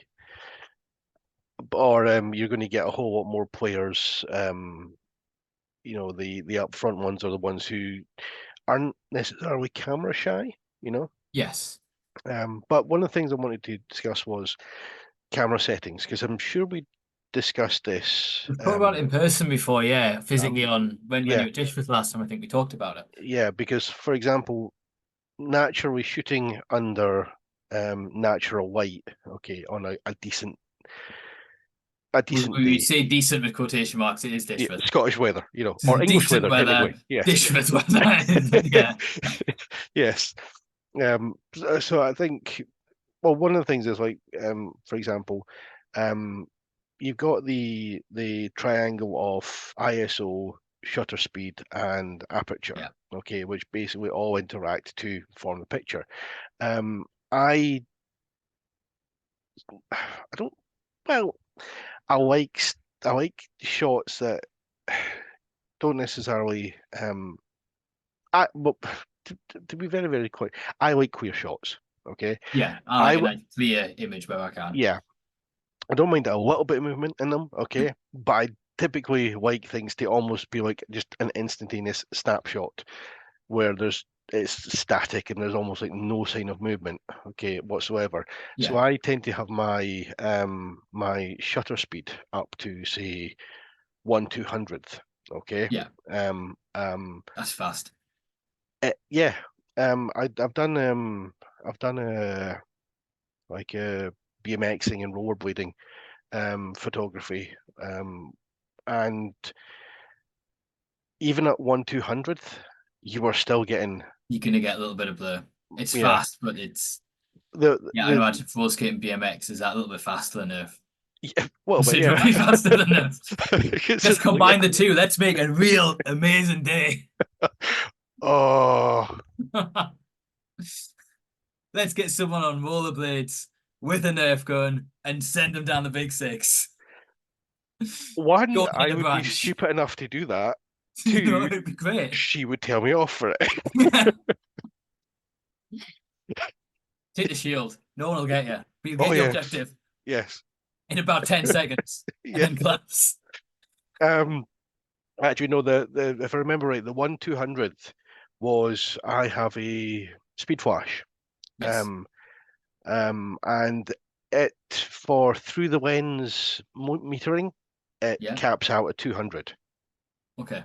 Or 1/200th. Okay. Any higher than that, you can't use um through the lens metering, and I No, it think won't be able to cut. You'll have to external and physically set. yeah, and I think for my Bluetooth triggers for it, I think it's 1/250th of a second. I think they max out at. So for something like, to use an example like uh Nerfmania, um Yes. it's it's a dark place, right? Yeah, Or it rather, is. it's not a dark place. It lacks an There's no abundance natural of light in that natural because it's light. indoors, isn't it? So you don't have that abundant of natural light Hmm. coming through it all. Yeah. So what you're typically doing is you're sort of capping it to 1/200th, okay, and then you're having to set your f-stop as high as it'll go for Yeah. get as much light in, okay, which then naturally leads to a shallower photograph, which bokeh style is something that people want, okay, it gives a nice depth to it, but then I'm having to crank the ISO up quite Which high, creates your grain. which then creates the grain, Because you anytime you're trying to get low light, the old school trick used to be always you're in low light conditions, just knock your ISO up. Yeah. But I think I'm having to go because with it keeps something you like, so what you're doing is you're essentially creating a conflict triangle within your camera of yeah, going, I want to capture as much light as possible, but I want the shutter speed to be super quick. yeah, But your camera can't do both. no. So it's a case of, even, and then of course you try supplementing it with flash, but flash naturally has a depth to it that it can Yes. only go to, and because then it meters out, you find that your shots look like you're shooting into darkness completely because everything looks like it's pitch black if you're beyond like about 5 meters. So Yes. it's this continual struggle of trying to hit the sweet I have spot of never actually used having flash a good, before.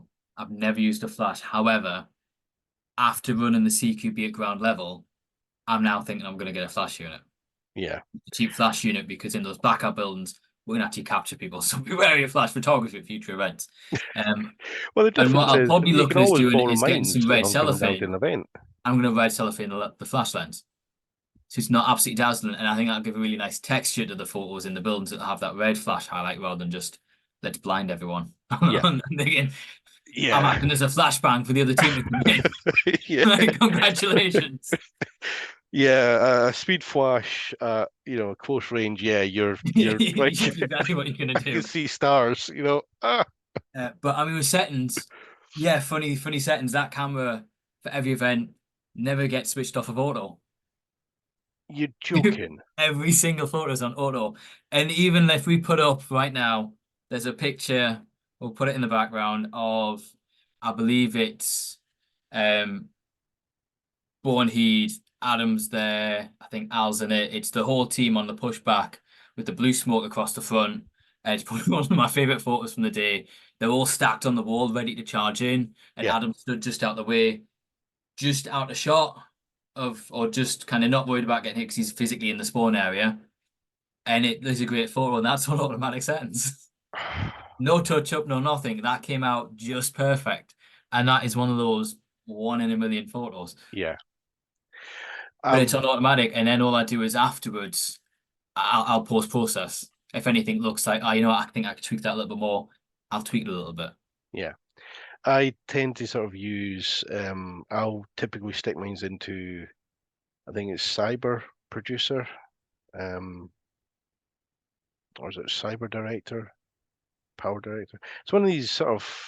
I'd used it previously, Yeah, back, and I've just sort of stuck with it, because I've never really bothered learning how to use something like Adobe, because I'm so out of touch with Adobe. yeah, I just use Microsoft, whatever it goes up on the camera and go edit, tweak, that'll do, done.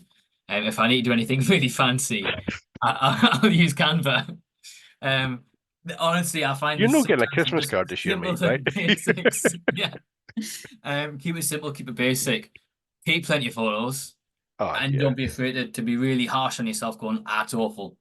And you know what? I think I've done photographs now on that site for nigh on 5 years. yeah. So there's the experience for me of knowing, I know the site, I know where I want to be for different lightings at different time of the day. And that's just now a habit. I don't have to think about it. I just go to those places and do it.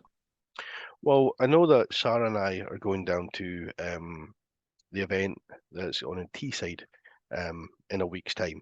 Yes. Now that'll be hopefully weather permitting. Hopefully, Hopefully it'd be nice weather, yeah. hopefully we nice weather. Yeah, like for example today, not too bad. So hopefully it'll be lovely weather. At which point in time I will see what it's like actually not having to try and do the triangular juggle of trying to get all the settings to get a picture. Just Just put it be, on auto and don't think about it and just enjoy the photos. I And tend that's to the best use, advice I would give. yeah, I think I tend to use sort of shutter priority for mines, because um, the Nikon programming, if you have a shutter priority, it'll try and automatically alter your f-stop. But Yeah, it to does. be honest, on those things, your f-stop is like It's 3.5 to negligible. 5.6. It's nothing Absolutely really.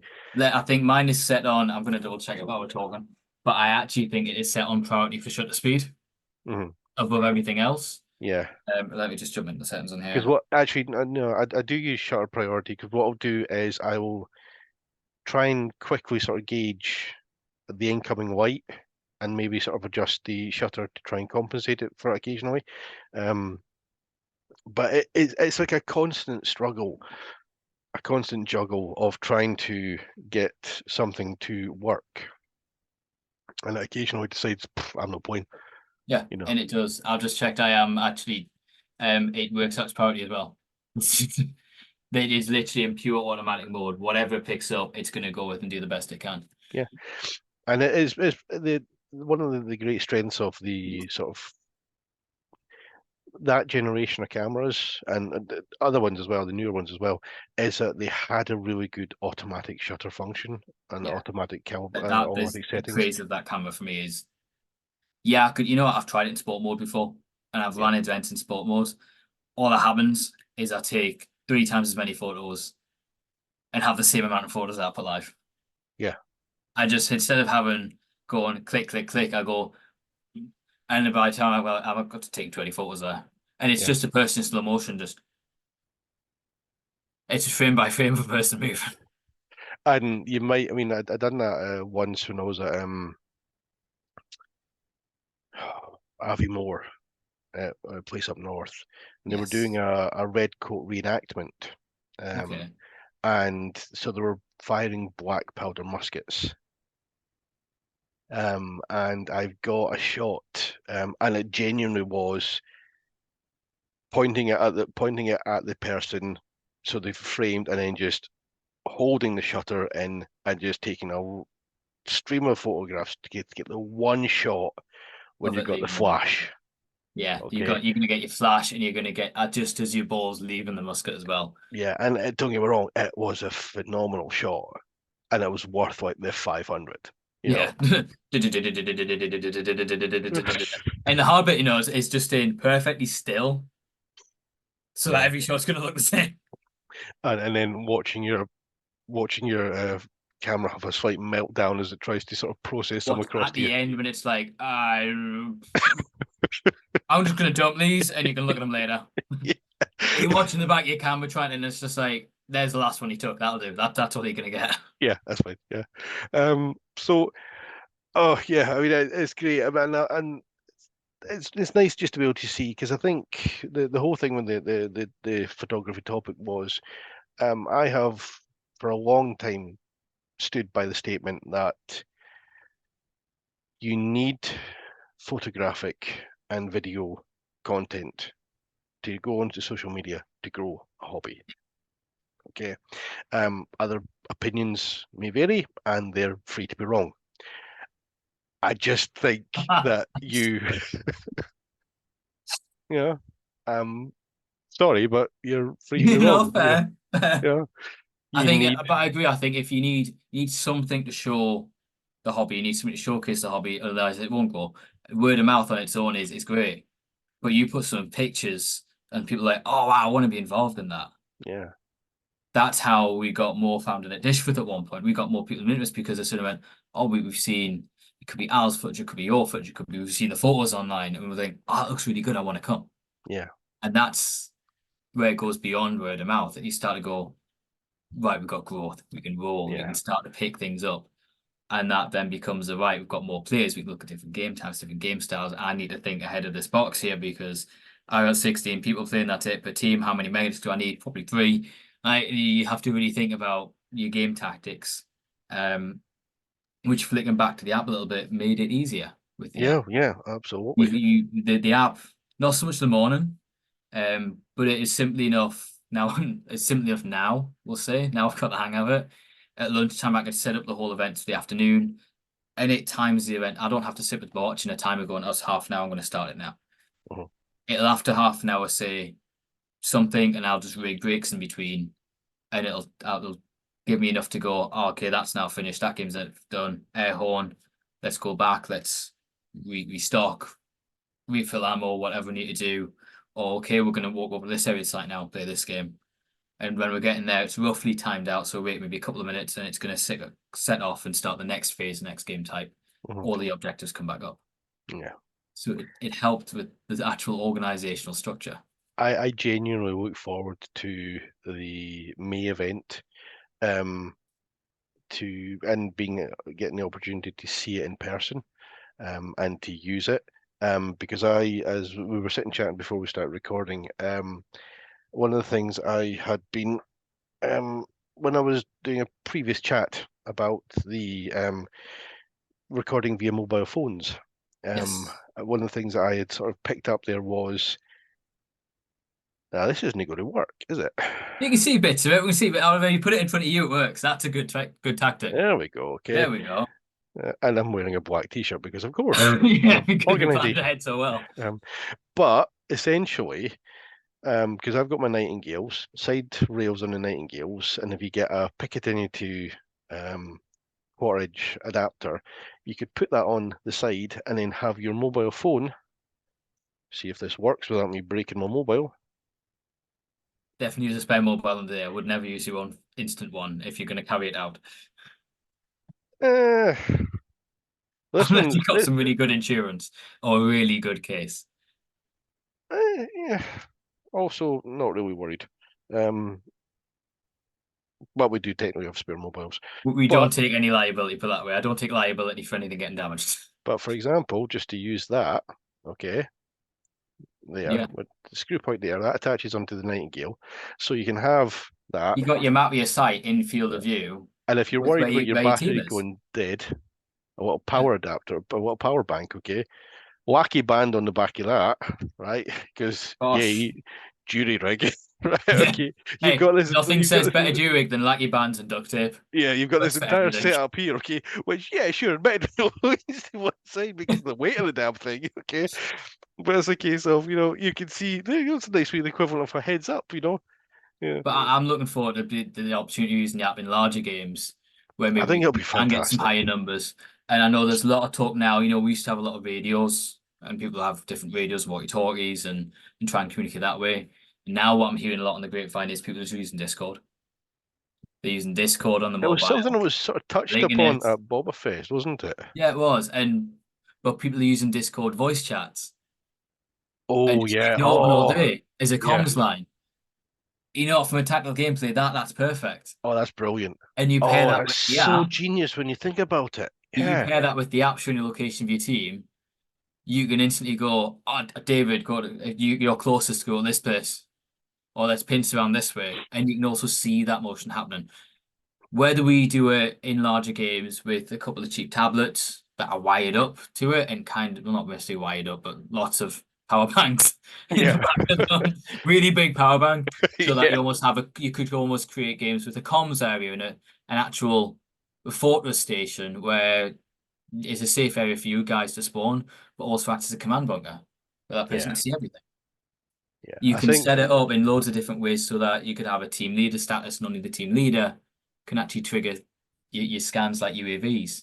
yeah, Any person can use them, but anyone can scan and it adds it to the team bank. But your team yeah, leader could be sat in the command space. It could be an end of the game day where people are tired.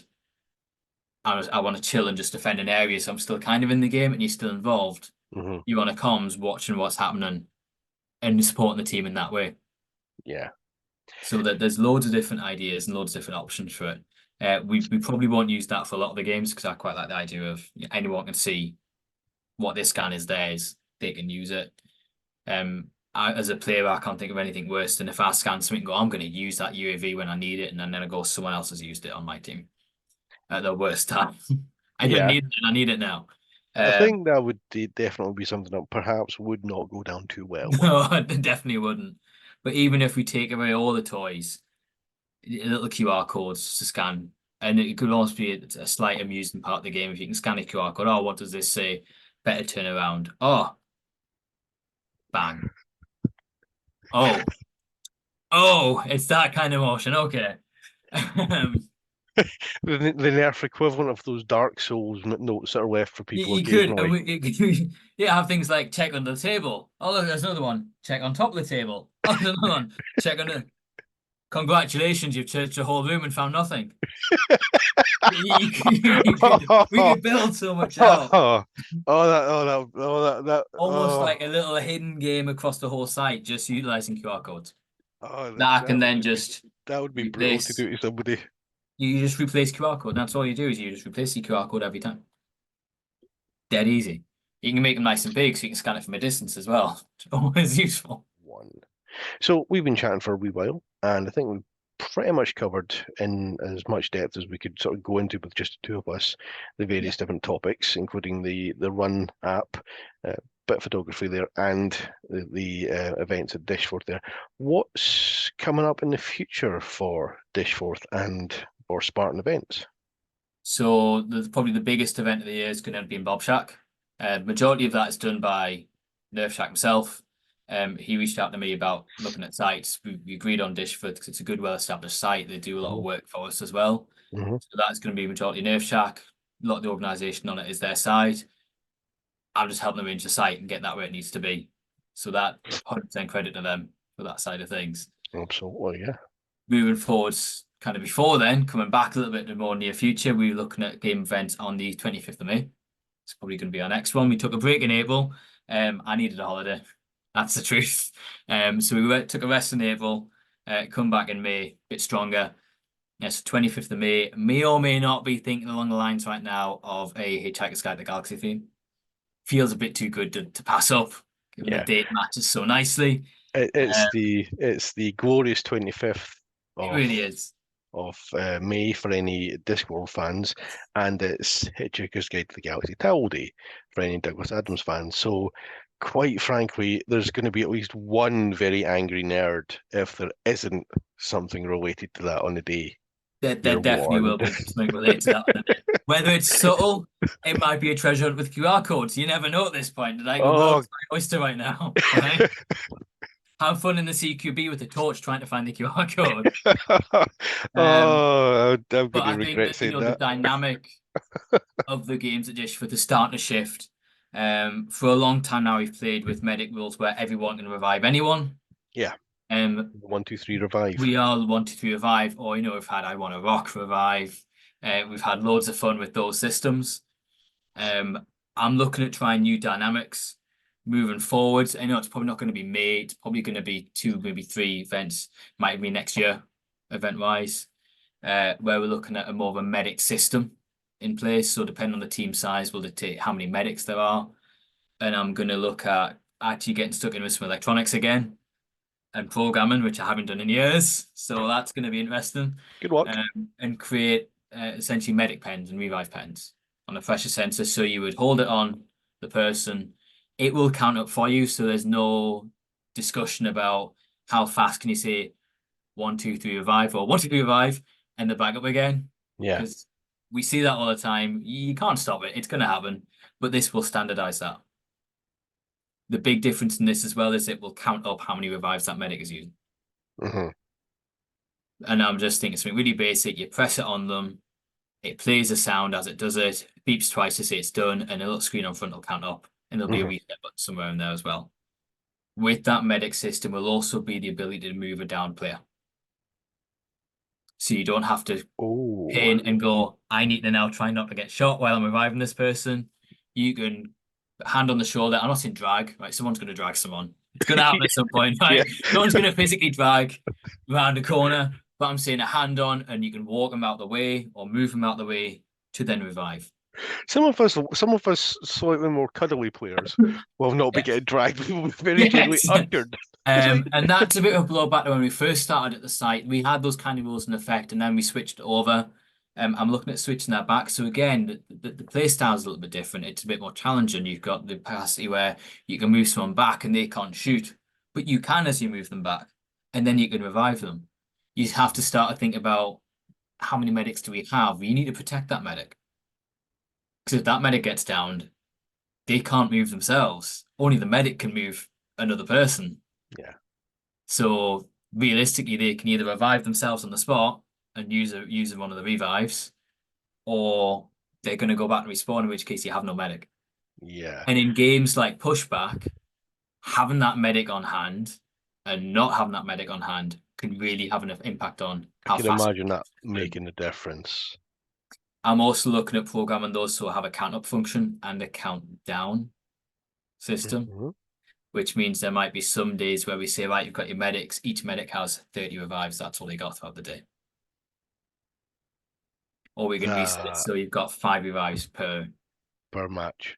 per match. Yeah. Revive pen. I could certainly see. I think the strengths to both. There is, because you either have essentially what we're making is a really compact death counter. Yeah, essentially. We're making a really compact death box. Yeah. And they could then be used as a death box because you could go up and go, there's your revive back in. So we can use them for that as well. And it just becomes a really multi-purpose tool. I'm basing the design on Talon mags. Mm-hmm. So that they're about the same size as a Talon, a little bit smaller. So for carrying purposes, it's comfortable. It's not really big, it's not really chunky. Probably like, simple square. No, not square, but probably about that long. Mm-hmm. Space for the battery and all the electronics, and then there's 4 sensor in the end. Mm-hmm. And that'll start to really change that. And like I say, it's promoting that more tactical feel. So watch for that point coming into the future games. Mm-hmm. We're also going to be ordering at least one bomb prop to start with and putting that together so that you have a physical bomb objective to disarm, whether it's a coloured wire to pull. Yeah. And that's going to be kind of set up so that and it comes from majority setup, I believe. If you put the wrong code in, it might stop and then start again. So you think you've got it and then it keeps going. Mm-hmm. It might slow down your timer. If you put the wrong code in, it might speed up the timer or might just detonate it there and then. Or it might not be a keypad code. The keypad might be there, but actually the code does nothing. It's all based on what switch you press. Yeah. And it might be switch to cut. But I'm probably going to wire it so to switch to cut wires rather than physically pull a wire out. I'm going to be there with 5 minutes of screwdriver, putting the wire back in. Yeah. Seeing how heavy-handed some nerfers can be, all the wires will come out at once. I'm going to be reattaching all the wires again. But I guess personally feel attacked. don't feel personally attacked. There are other people. Everyone knows who they are. I think just about every nerfer, when we say disarm this bomb by pulling a wire, is very heavy-handed because no one wants to die. As the yeet it out the door. I mean, there's some different options there. I can rig it up to. I'm debating rigging it up to a smoke generator. Mm-hmm. So it makes a noise and push the smoke out. Be quite a nice, cool effect. Cool, yeah. Obviously, that's going to cost a little bit more money as well. So probably start with the sound system to begin with, and then we might branch it out and just create another wiring loop to a smoke generator as well at the same time. Yeah, sure.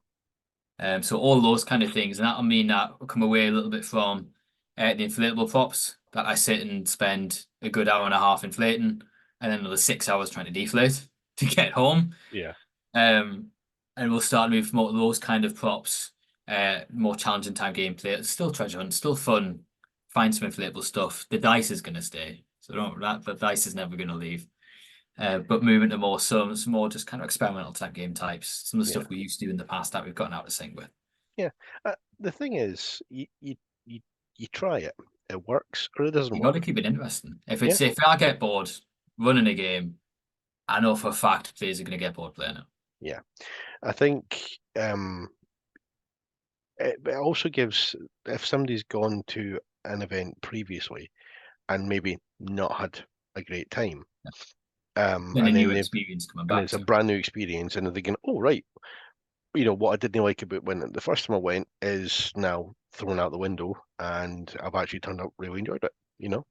If a person goes and has a not too great experience, we've all had them, right? Yeah. But they've gone to the event, it's maybe not been up there with the best of them. Okay, it's not put them off, or at least for the majority of players, it won't put them off. They'll just chalk it up and they'll go again. Okay.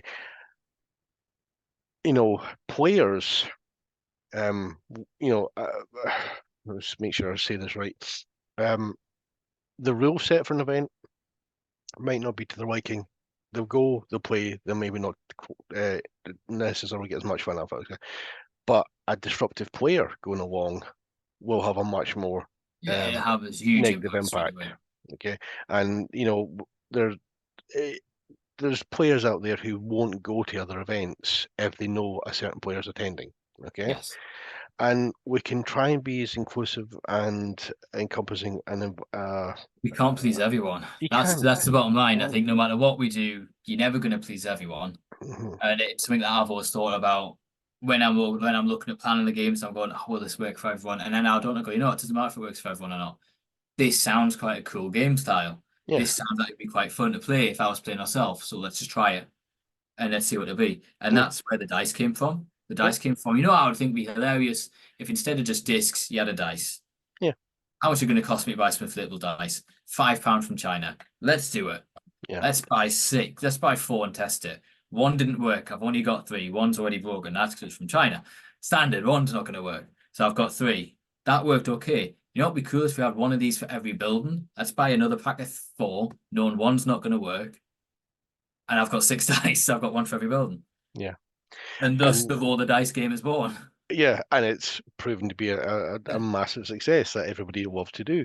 And to quickly jump back there, the player that goes along to an event and they don't necessarily enjoy it, they still have valuable feedback to Yes. offer as to why they didn't enjoy it. Yeah.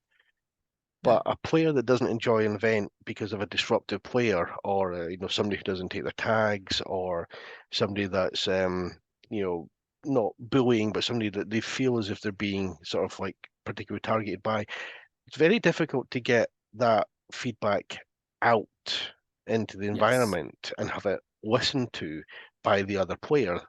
But as a TO, or a game organizer rather, you're quite happy to listen to somebody, even if all they're doing is Yeah. ranting off a page of negatives, because you've still got something that you can take from that. You can think, right, well, actually, that is a valid opinion, because you can still be It is constructive happened. There's been from a feedback. negative perspective. I've always been open to feedback, and I've had feedback before and gone, you know what, that's really good feedback. I wish I could do something about it, but I can't. Yeah, I can't physically drag people around the site and tell them they've been hit every 5 seconds. I physically can't.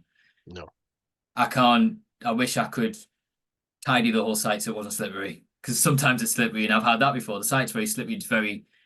The site is physically demanding. That's always feedback. But people now know the site is physically demanding. yeah. So And people it's a case of, expect right, it to be demanding. It is, and the site is. It's hard work. I mean, I'm 32 and I find it hard work. When I'm yeah, running around it all day. Um, for the players that play the full time and are really active and run around it, I always say credit where credit's due, oh, absolutely. because I am beyond that point at 32. If I really tried, Yeah, yeah, I will do it. But what I will always say after any event at Dishforth, and a lot of players now live by it. After we spoke last event, a lot of players do it. You get home on a Saturday night, warm bath. yeah. Absolute as must after any of the sites, a warm bath. Because It's you're not going to feel it. And yeah, I've always said the same at every brief at Dishforth. This is a physically demanding site. yeah, You might not feel it the next day. If you don't feel it the next day, you are going to feel it the day after. And if you feel it the next day, that's good. But you're still going to feel it the day after as well. Like it's yeah, going to live, you're going to feel, you take the experience away and aches and pains for a few days. yeah. I think when I came home from it the first time, I could only feel the multitude of nettle stings up my Yeah. shins. My entire ride home was just my legs being on fire. I don't want to lean on anything because it Yeah. hurts. My first experience of sight, when we first found it, was oh my god, this is all up in that hill and up. This is like Edinburgh Zoo. I'm going up and I'm going down. I'm going up and I'm going down, and I'm doing it all day. In fact, Edinburgh Zoo's easier. It's all up at a steep angle. Dishforth is It up and down down and up and down and up once. and down and up and down. But you never stop. No, but it's a rewarding sight. But it is, and it's and the gameplay shows, and I hope people watching will see it in the replay footage. You Yeah, can see the players who utilize the whole site and utilize those up and down to their advantage, and they get the tags because they attack those angles. I believe it was Red Team who run a lot of the events throughout a lot of the kind of games throughout the last event. They won because for the most part they really utilized that teamwork place. yeah, And they really worked. I've got a screenshot of my tablet right now of the game 2, the Conquer Roll the Dice. And it's a brilliant shot where I know for a fact from the photos and from being there, blue team are very scattered. and you look and red, it's like a wall of red on the replay footage. The red team just pushed as one unit and ate back all the time. And that's where I think some games are made and broken. It depends on how good is your team dynamic. Hmm. Yeah. But yeah, and I think moving forward, we keep utilising, bring everything together, try and tidy up in a nice little bowl for everyone to play. Yeah. Yeah, we're going to keep running with the Airsoft Run App. It Hmm. proved, I'd say, successful afternoon, hesitant morning, Hmm. because we were still getting used to. We weren't sure if it was going to let me manually trigger phases off as it changed games. It doesn't. It just keeps on going. Once you set that away, that's off. It starts back, and plays through its course. Which is why we set up the second one in the afternoon. The afternoon capture is much stronger. Hmm. Um, I actually have an old phone that I use specifically and hotspot it to my phone, just because I don't want my phone to get shot repeatedly, which as a photographer is a high chance. 90% of the time, it's Yeah. probably going to get hit. I've been lucky with my GoPro.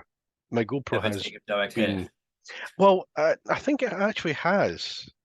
And it's certainly taken a fall down the stairs, which I was truly, That's truly impressive. surprised.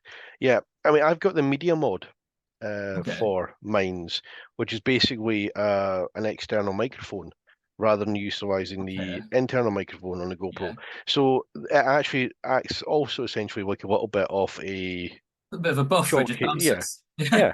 So, but I mean, like, properly done. Yeah. I see as a cartwheels down the stairs. But like when you got to the bottom, I'm like, bloody hell, this thing's still working. Cool. That's all right, I'll do. Yeah, Right, right. no case, strip it on, let's go. Yeah. Whoa. Um, and Off then we I go. used, I mean, I remember the first time I came to Dishforth, um, and I had the underwater, or You the doing the the water camera on it, yeah. You're doing no the case on. underwater case, okay. And but it was a particularly muggy day because it was raining, and it Yeah, it actually was that bit. So you overheated. got a lot of condensation up on the inside and you start to overheat, wasn't it? Yeah, and then so like I replaced the back of it with the sort of like the open one, which essentially does away with the waterproof Waterproofing. functionality. But the waterproof wasn't it was the shock value. But then eventually, I think by the afternoon, they just went, oh, just put it on. And I Yeah. think genuinely, it's been shot one or two times. It's never been shot It's like doing all at right. but 300 FPS at point blank range, which I'm Yeah. pretty sure would goose it absolutely. But I wouldn't worry about taking my GoPro and getting it hit on something. Yeah. If, especially, I mean, you think about how many low walls there are at Dishforth and low ceilings. If you Yeah, know, "Oh, okay, that's there. It's not such an issue. But no, I think that future events and future plans, new props, modified systems with the medic, yeah. definitely continuation with the Airsoft app and looking Hmm. at building that into more games. So you've got something running along the side. There's kind of multiple objectives in one game type to make it a bit more interesting. And hopefully a lot of changes to the site. Yeah, I think We have thoughts on Comms Bunker at the minute and Comms Tower for anyone who's more familiar with the site. It's quite central with the door, just a single bridge. You can get in to the bottom. You can kind of get in there a bit now as well. We've managed to clear most of it out. Still there's a lot of shrubs on the outside that we're trying to clear through. But we're thinking about that at the minute on, do we want a staircase in the middle of that to go up onto the roof? Would be quite cool. Okay, that's great. Let's get through the 2 foot of concrete that's on the roof and work out how we do it. So there's some changes on there. There's still talks about kind of kill house type idea that's come from America, which I think would be a great addition for the Nerf side as well, where you've got more like a room set up and corridors through. Hmm. So many plans they have for that site. Yeah. So many plans. We're hoping to potentially have the trench fields open soon when the weather tallies up. At the minute, it's more like stream field. You can or river field. You just jump in and you're wet straight away, and it's up to your waist. Your It's head certainly disappears something. below the grass, but you're waist deep in mud and water, so it's not a great experience. No. Hardcore nerfers will probably go, yes, I will jump in this trench and you will see me disappear and I will sneak towards the enemy like I am Rambo. But the majority of nerfers will go, oh no, I'm not jumping in there. Yeah. I'm going to get in my car and drive back. Yeah. And I'm not I'm not doing that. Um, I'm not jumping in there with a lipo either. You know. yeah, just walking along with an FDL, I'll just drop down the chair and you're just like, Uh, um, you know that God, the you can see trench foot Andy doing we that, did a can't you? game once. There's only 4 people, I believe. Um, we did a manhunt game where once you're tagged, you join the person being hunted. And I won that with a bow, physical bow, yeah, and 3 lab hours. And one of my tags was actually jumping into the trenches when it was dry, and the person walked straight past. That's how deep they are. They're proper military trench styles. And as he went past us, went, "Pop, you're on my team now. Let's go catch some people." So I believe that pretty much wraps up episode 4 of Tag Talk. I just want to thank Spartan for coming on and sharing some of his thoughts about the most recent event there. If you are interested in attending Dishforth, there will be a Facebook page for the. Is it still a Strike Force or has it changed over to It is still a Spartan? strike force. Unfortunately, it's locked as a strike force, so we'll just stay as a strike force. And we'll continue to run the events as a strike force in association with Spartan events. Right. Just to keep it nice. I'm not setting up a whole new Facebook page. We'll just No. confuse everybody. We'll just Um, keep running it through the same one. It's there. We'll also work with the Discord moderators as well to add the event into Discord as well for anyone mhm. who's not on Facebook, so that everyone gets sight of it as well. Which leads nicely on to the next thing, which is if you're interested in getting involved in the sort of UK phone flinging scene, there's 2 particular Discords. There is the BritNerf Discord, and there is the Coin Discord. I'll make sure that we put links to both into the show notes, plus anything else that we think is relevant, which I'm sure we'll have a little bit back and forth about that afterwards, in case there's anything else you want to pop into the notes there. So I just wanted to say thank you once again to James for Very joining me, welcome. and we'll hope to see you all in the next episode. Bye now. See you later.